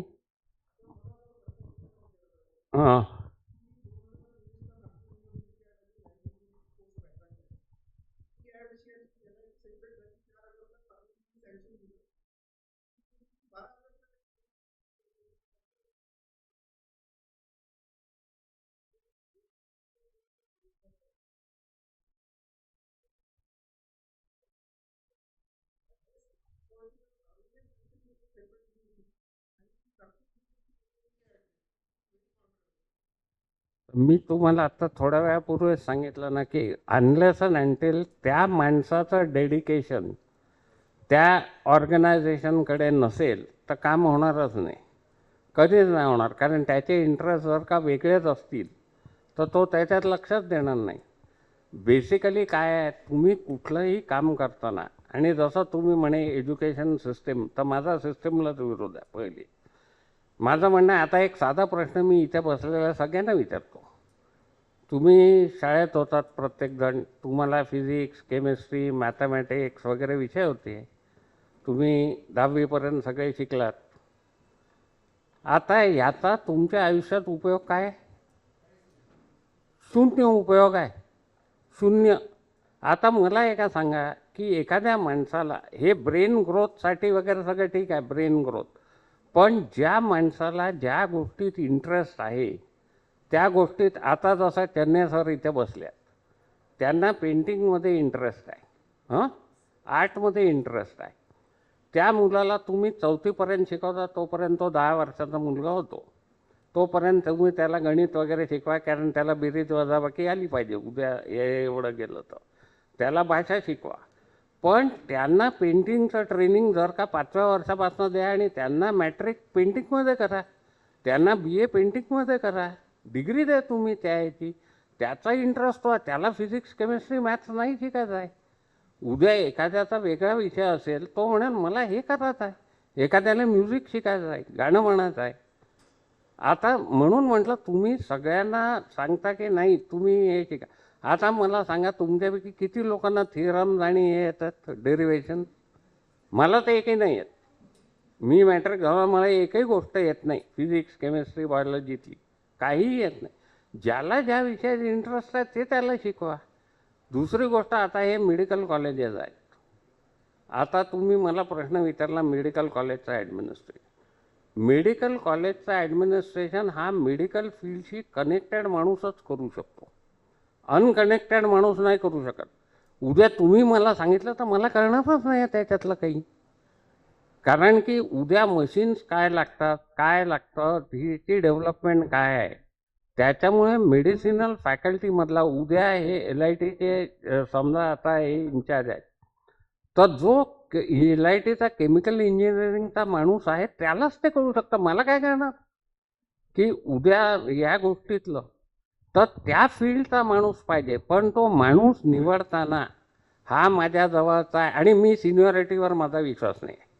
सिनियरिटीने माणूस हुशार होत नाही, की त्या नाही तर जगातला सगळ्यात म्हातारा माणूस सगळ्यात हुशार राहिला असता, पण तसं होत नसतं. त्याच्यामुळं तुम्ही त्या माणसाचा कॅलिबर पहा, त्याचं ऑनेस्टी इंटिग्रिटी पहा, त्याचं डेडिकेशन पहा आणि त्याला अपॉइंट करा. तो मग ज्युनियर मोस्ट असेल तरी चालेल, तो काही सिनियर मोस्ट पाहिजे आणि हे पाहिजे नाही. तो माणूस तुमची ऑर्गनायझेशन नीट करून देईल. आणि पॉलिटिकल विलही पाहिजे. नुसतं असं नाही आहे का आपल्या इथे प्रत्येक गोष्टीमध्ये. आता हे सॉलिड वेस्टवरती बोलत होते, मी तुम्हाला एक उदाहरण सांगतो, गप्पत हसण्यासारखी आहे. मी पाटण्याला एकदा केस करायला गेलो होतो. तिथे मला एक दिल्लीचा सुप्रीम कोर्टाचा वकील असिस्ट करत होता. आमची केस झाली, ते झालं, तो माझ्याबरोबर बसला होता. तो म्हणे सुप्रीम कोर्टाने ऑर्डर केली की हे वेस्ट जी रिमूव्ह करतात त्याच्यासाठी गाड्या, हे ते काय काय व्यवस्था आहे, सगळ्या स्टेट्सना नोटीस दिली त्यांनी की तुम्ही रिपोर्ट द्या. तर म्हणे मी बिहारच्या सेक्रेटरीला बोलवलं, तो बिहारचा स्टँडिंग काउन्सिल होता. त्याला म्हणे या वेस्टच्या डिस्पोजलचं तुम्ही कसं करता? तर म्हणे आमच्याकडे 2 गाड्या आहेत म्हणे वेस्ट उचलायला, पण त्या दोन्ही मोडल्या आहेत, त्याच्यामुळे गाड्या नाही आहेत. मग म्हणे तुम्ही काय करता? तर म्हणे इथे लोक कचरा रस्त्यावर फेकतात, तर रस्त्यावर फेकल्यावर काही गुरं खातात म्हणे तो, त्याच्यानंतर त्याच्यावरनं मोटारी चालतात, तर तो इकडे तिकडे होतो आणि बाकी वाऱ्यांनी इकडे तिकडे होतं. This is the disposal method. आता या डिस्पोजल मेथडला काय करणार तुम्ही? म्हणून म्हटलं की त्या माणसाची पॉलिटिकल विलही पाहिजे तेवढी. उद्या जसं तुमच्या हॉस्पिटलमध्ये आज प्रायव्हेट हॉस्पिटल, मगाशी याने प्रश्न विचारला, प्रायव्हेट हॉस्पिटल पैसे मागतात म्हणजे ते सर्व्हिसेस देतात तुम्हाला. त्या उद्या तुम्ही मेडिकल कॉलेजमध्ये नुसते गेलात, त्यांच्या इथे अर्धे इक्विपमेंट बंद असतात. उद्या डीन राज गजबी यांनी सरकारला पत्र लिहिलं, ते काही दुसऱ्या दिवशी होत नाही. उद्या मोठ्या हॉस्पिटलमधलं काम दुसऱ्या दिवशी होतं, कारण त्याला ते चालवायचं आहे, त्याच्यावर पैसे मिळवायचे आहेत. यांना काही करायचं नाही. मग ते जाईल, मग फायनान्स डिपार्टमेंटकडे जाईल, मग इकडं जाईल, तिकडं जाईल, मग 2 वर्षांनी त्याला येईल की तुला इतके पैसे सँक्शन केले आहेत, तोपर्यंत राजगजबी चालले गेले आहेत. दुसरा माणूस होतो, तो म्हणतो हे कशाचे पैसे आले आहेत, हे काय झालं आहे, बरं हे पैसे आता इकडे खर्च करून टाकतो. त्याच्यामुळे काय आहे, सगळे जोपर्यंत एकत्र येऊन नीट करत नाहीत तोपर्यंत ही सिस्टीम सुधारणार नाही. हे असंच चालणार. हे तुमच्या प्रश्नाचं उत्तर आहे. ऍक्च्युली त्या प्रश्नामध्ये असं होतं किंवा माणसाला मरू द्यावं का? कोणाला? गव्हर्नमेंट हॉस्पिटलमध्ये जागा, इन्फ्रास्ट्रक्चर नाही आहे सपोज, किंवा जागा नाही आहे, आणि प्रायव्हेट ट्रीटमेंट अफोर्ड नाही करू शकत आहे, हं. मग त्याला मरू द्यावं का? किंवा त्याला नाईलाज आहे. जगात बऱ्याच गोष्टींना माणसाचा नाईलाज असतो. आता मी तुम्हाला उदाहरणं देतो. समजा एक ड्रग आहे, तर आता बरेचसे यांचे ड्रग्ज असतात जे खूप महाग असतात. ते ड्रग दिलं तर माणूस वाचू शकतो. तर त्या ड्रगची किंमत समजा 1,00,000 रुपयाचं इंजेक्शन आहे आणि तुम्हाला दर महिन्याला ते इंजेक्शन घ्यायचं आहे. तुमची नाही आर्थिक परिस्थिती तर तुम्ही काय कराल? नाही ते गव्हर्नमेंट हॉस्पिटलमध्येही घेतलं काय आणि प्रायव्हेटमध्येही घेतलं काय. शेवटी प्रत्येक गोष्टीला काहीतरी लिमिट असते आणि प्रत्येक गोष्टीला इच्छा तर माणसाची सगळीच आहे हो, पण माणसाची इच्छा असून मिळत नाही ना, तसं आहे ते. तर चांगली ट्रीटमेंट पाहिजे तर चांगल्या हॉस्पिटलमध्ये जा, त्याचे पैसे द्या, त्यांची एस्टॅब्लिशमेंट कॉस्ट आहे. जसं मी म्हणतो, तुम्ही उद्या समोसा खायला साध्या राम भरोसा हॉटेलमध्ये गेला, तो तुम्हाला 10 रुपयात समोसा देतो. तेच तुम्ही 5 स्टारमध्ये गेला तर तो 500 रुपये मागतो, कारण त्याचे ओव्हरहेड करत आहेत. तुम्ही त्याला हे नाही म्हणू शकत तू 10 रुपयात देतो, राम भरोसेमध्ये 10 रुपयाला मिळतो आहे. तो म्हणतो माझ्या हॉटेलचे जे ओव्हरहेड्स आहेत, माझ्या लोकांची सॅलरी आहे, इलेक्ट्रिसिटी बिल आहे, या सगळ्याचे पैसे आहेत मला लागत आहेत, ते मी कुठून देऊ? आणि मी चॅरिटी म्हणून काही कोणी करत नाही आहे. आणि आज हे तुम्ही मगाशी डॉक्टर्सचा प्रश्न विचारला. आता तुम्ही प्रायव्हेट मेडिकल कॉलेजेस, तो म्हणे नागपुरात कॉलेजेस किती आहेत ॲक्च्युअल? 2 मेडिकल आणि मी हो, बाकी प्रायव्हेट कॉलेजेस आहेत. उद्या प्रायव्हेट कॉलेजमध्ये तुमची 20 आणि 22 लाख रुपये फी असते वर्षाची. तो डॉक्टर बनायसाठी 22 लाख रुपयाची फी देतो 5 वर्ष. मग त्यांनी 1 कोटी रुपये दिले. मग त्याची पोस्ट ग्रॅज्युएशनची फी असते. तो असे 4 कोटी रुपये खर्च करतो डॉक्टर व्हायला. त्याच्यानंतर तो हॉस्पिटल काढणार, तेव्हा हॉस्पिटलची किंमत त्याची 10 कोटी रुपये. तो 15 कोटीची इन्व्हेस्टमेंट केली, तो पैसे नाही घेणार का आपले परत? आता याला गव्हर्नमेंट सबसिडाईज करते आहे मेडिकल कॉलेजला, ही रिॲलिटी आहे. आणि लॉजिकली रॅशनली तुम्ही विचार केला पाहिजे. आता 750 मेडिकल कॉलेजेस आहेत म्हणजे सरकारचे नाही आहेत ते. महाराष्ट्रातील मेजॉरिटी कॉलेजेस प्रायव्हेट कॉलेजेसच आहेत. आणि मग तिथे ॲडमिशन होतात. पहिले कसं होतं, आमच्या वेळेला 100 सीट मेडिकल कॉलेजमध्ये होत्या, 60 सीटा मेयोमध्ये होत्या. तर आणि आम्हाला माहीत होतं आमचा 160मध्ये आम्ही काही नाही, आम्ही 1,60,000 नव्हतो, तर 160त कुठून येणार आहोत? तर त्याच्यामुळे ते 160 लोक व्हायचे. बरं, ते त्यांना फी नाही लागायची. आजही मेडिकल कॉलेजमध्ये तुम्हाला ॲडमिशन मिळेल तर फी कमी आहे खूपच. म्हणजे माझ्या मते 20,000 रुपये आहे ना बहुतेक. हां, 20,000 रुपये फी आहे. त्याला पैसे नाही लागत आहेत. हे सगळं इकॉनॉमिक्सचं गणित आहे. बरं, रोज तुमची महागाई वाढते आहे, तुम्हाला पैसे लागणार आहेत. उद्या जी गाडी तुमची 10,000 रुपयाला मिळत होती ती आता 10 लाख रुपयाला मिळते, मग तो पैसे नाही मागणार का? ह्या सगळ्या गोष्टीचं रेलेव्हन्स आहे ना. आणि आपल्या इकडे एक कल्चर आहे, सगळं फुकट पाहिजे. त्याला माझा विरोध आहे पहिले. आणि काम न करता फुकट पाहिजे. म्हणजे मी कामही नाही करणार पण मला पैसे चांगले मिळाले पाहिजे, मला हे फुकट मिळालं पाहिजे. फुकट काम मिळालं पाहिजे म्हणून म्हटलं हे कल्चर. माझ्याकडे एक ॲम्बॅसेडर आला होता एका देशाचा, त्याला विदर्भात इंडस्ट्री काढायची होती. मी म्हटलं आमच्या लोकांना वर्क कल्चर नाही आहे, तू इथे काढू नको, तुला चालवायची असेल तर वर्क कल्चर पाहिजे. की बेसिकली की आता मी ICCत काम करायचो, तिथले लोक सकाळी 10 ते संध्याकाळी 6 पर्यंत इमानी इतबारे काम करतात. ते 2 दिवस मजा करतात शनिवारवार, पण ते त्याच्यात टिवल्या वावल्या नाही करत की चहा प्यायला गेलो मग याच्याशी गप्पा मारतोय असं करत नाही. आता ते तुम्हालाही सांगतील, इंटरनॅशनली जे फिरल्यात ते असं काम नाही करत आपल्यासारखं. उद्या आपल्याकडे कोणीही काम करायला 8 तासापैकी 4 तास काम नाही करत माणूस इफेक्टिवली. ते नीट इमाने इतबारे काम करतात आणि मग बाकी वेळ मजा करतात आपली. असं सगळं आहे. त्याच्यामुळे आपल्या देशाची परिस्थिती ही आहे. माणसं सुधारली पाहिजेत बेसिकली, तर देश सुधारेल. Thank you Manohar. Do you want to add something? नाही, एज्युकेशनमध्ये तुम्ही विषय काढला तर बरोबर आहे, कारण पुन्हा नियम असतील तिथे आपल्याला माहीत नाही. एक ॲडव्हर्टाइजमेंट अर्धवट देऊ शकत नाही तुम्ही. ती आधी तयार झाली असेल, मग युनिव्हर्सिटी वेगळी झाली असेल, पूर्ण द्यावी लागते, मग त्याच्यावर ते काय म्हणतात कॉरिजेंडम काढून वगैरे सगळे नियम जे असतात ते त्याच्यावर सगळं आधारित असतं. पण तुमचा मुद्दा एका दृष्टीने बरोबर आहे, पण तुम्हाला तो तज्ज्ञ शोधावा लागेल. IAS ऑफिसर असायला काहीच हरकत नाही. IAS ऑफिसर तज्ज्ञ असू शकतो, यू टू, पण कोणताही IAS ऑफिसर नसावा, तो एज्युकेशनमधला त्याला बॅकग्राऊंड असावी आणि तो होऊ शकतो. माझी स्वतःची वैयक्तिकरित्या याच्यावर काही ऑब्जेक्शन नाही आहे.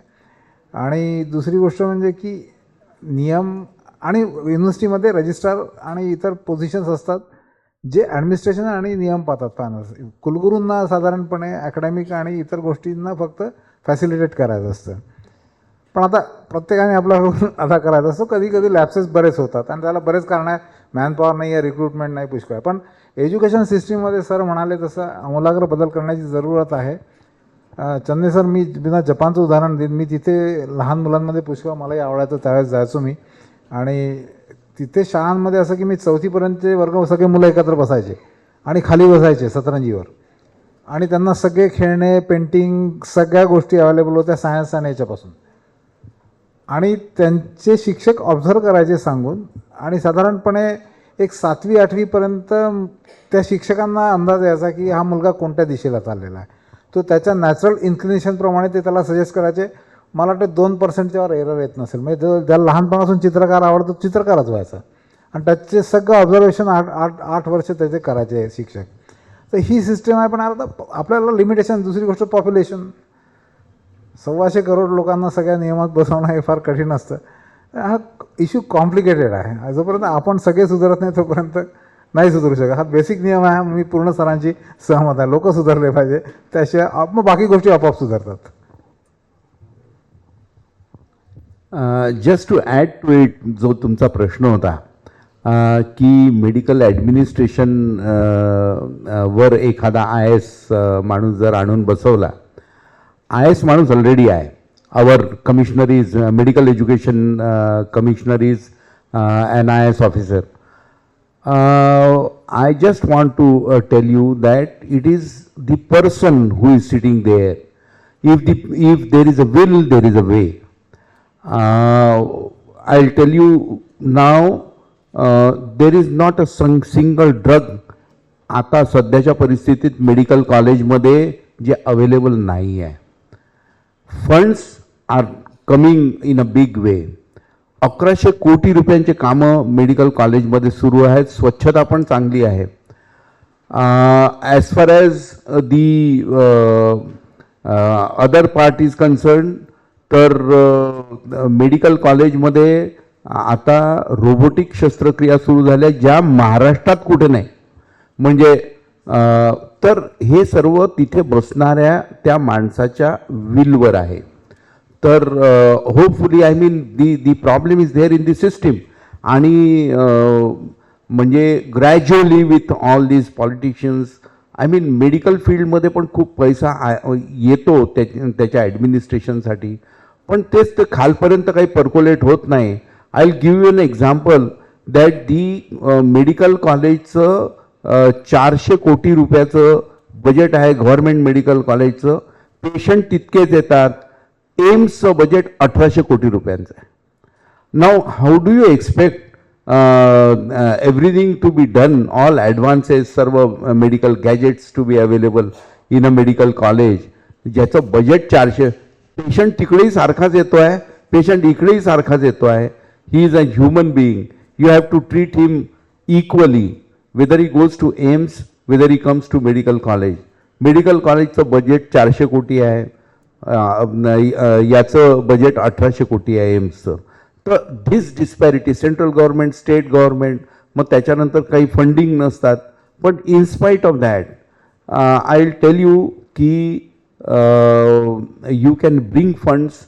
You have to have the will to do good things and the person sitting on the chair matters. 1100 कोटी रुपयांचे कामं मेडिकल कॉलेजमध्ये सुरू आहेत. You will see in next few months, or if you come down to medical college in next year, it will be a totally transformed medical college. That much I can assure you. One last quick question from Aman. Yes. Aman, please ask specific question.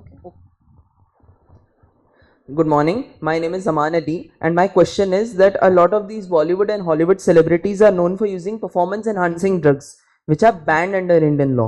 but these substances are given by medical experts, and these celebrities have to sign non-disclosure agreements. And it is very surprisingly, and to the best of my knowledge, you seldom hear any celebrity suing a doctor for this if they suffer from any side effects. Now, shouldn't such NDAs even valid under Indian law, or are they void under the Indian law? Because this question I actually wanted to ask is because you often see that celebrities, particularly Raj sir can actually agree with me, that as athletes retire by the time they turn 40 because the testosterone levels start decreasing.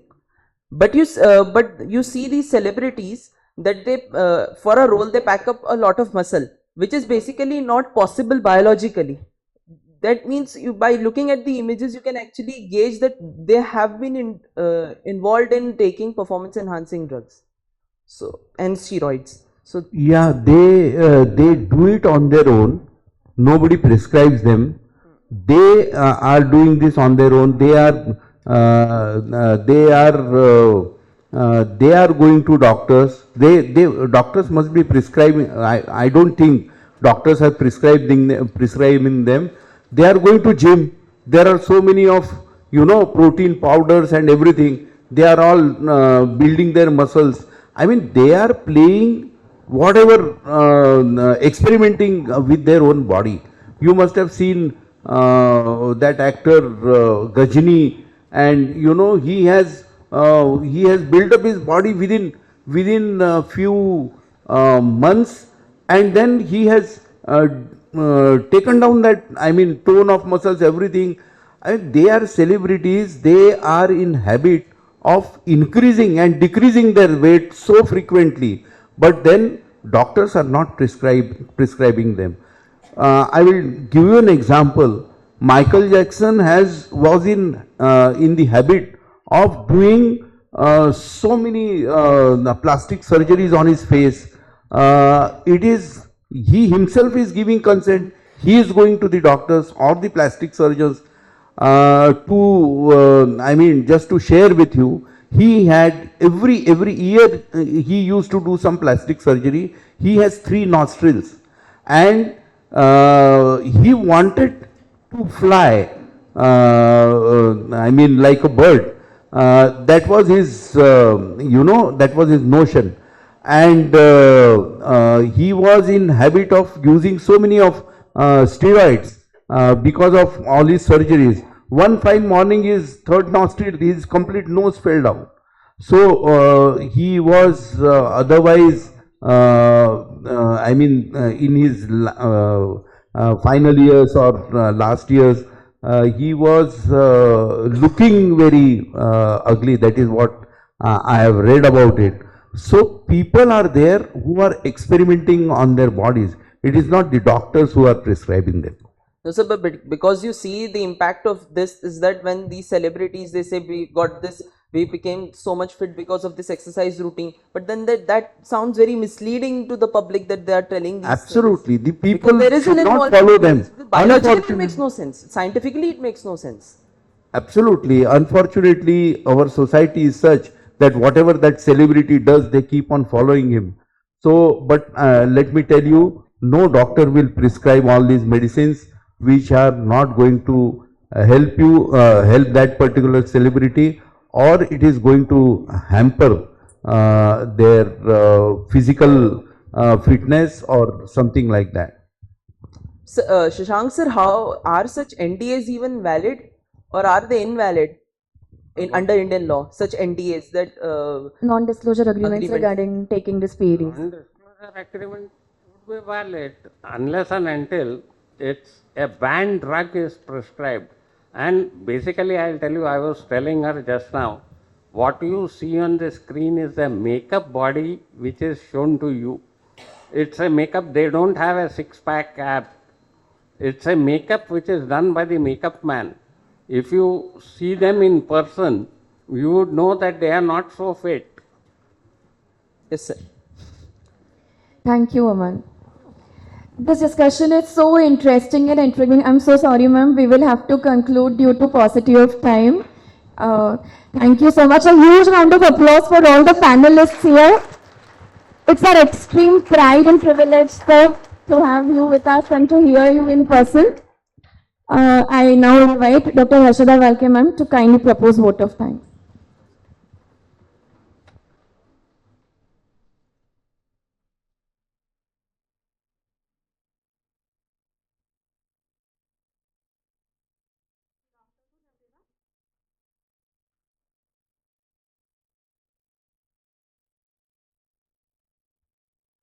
Good afternoon, everyone. It is my honor and privilege to deliver formal vote of thanks for this enlightening panel discussion. First and foremost, I want to express our deepest gratitude to our distinguished panelists, Advocate Shashank Manohar sir, Dr. Atul Vaidya sir, Dr. Raj Gajbe sir, and Shri Chandrasekhar Janne sir for their time, expertise, and insight. Your perspective and ideas not only enlightened us but have also inspired to think critically and innovatively. I would like to acknowledge the constant support and motivation of our respected principal, Dr. Ravi Shankar Moore sir. Thank you, sir. And senior faculty member, Dr. Praveena Khobragade ma'am and Adhara Deshpande ma'am. Thank you, ma'am, for inspiring us all the time. A special thanks to all worthy colleagues and faculty members for participating in this event. Thank you all. A heartfelt thank to our moderator for skillfully steering this session, ensuring that every voice was heard and maintaining the flow of this stimulating dialogue. Thank you, Chinmay ma'am. Even if you are not feeling well, you have conducted this panel discussion flawlessly. To our audience, thank you for your active participation and thoughtful questioning. It is our engagement, it is your engagement that makes such discussion vibrant and meaningful. I would also like to acknowledge the tireless efforts of the organizing team, including Shivam, Harshita, Aarti, Mrunalini, and all other dear students behind this event. From planning and coordination to flawless execution, your hard work has been truly commendable. Thank you all. Last but not the least, a heartfelt thank to non-teaching staff who always support for the success of each event. Thank you all. And once again, thank you for the media team. Finally, let us leave this forum enriched with knowledge and motivated to implement the ideas we have shared today. May this session mark the beginning of meaningful actions and collaboration that will have a lasting impact. Once again, thank you all for being a part of this event. We look forward to many more opportunities to learn, discuss, and grow together. Have a great day and thank you all. Thank you. Support in organizing this event. Thank you, ma'am.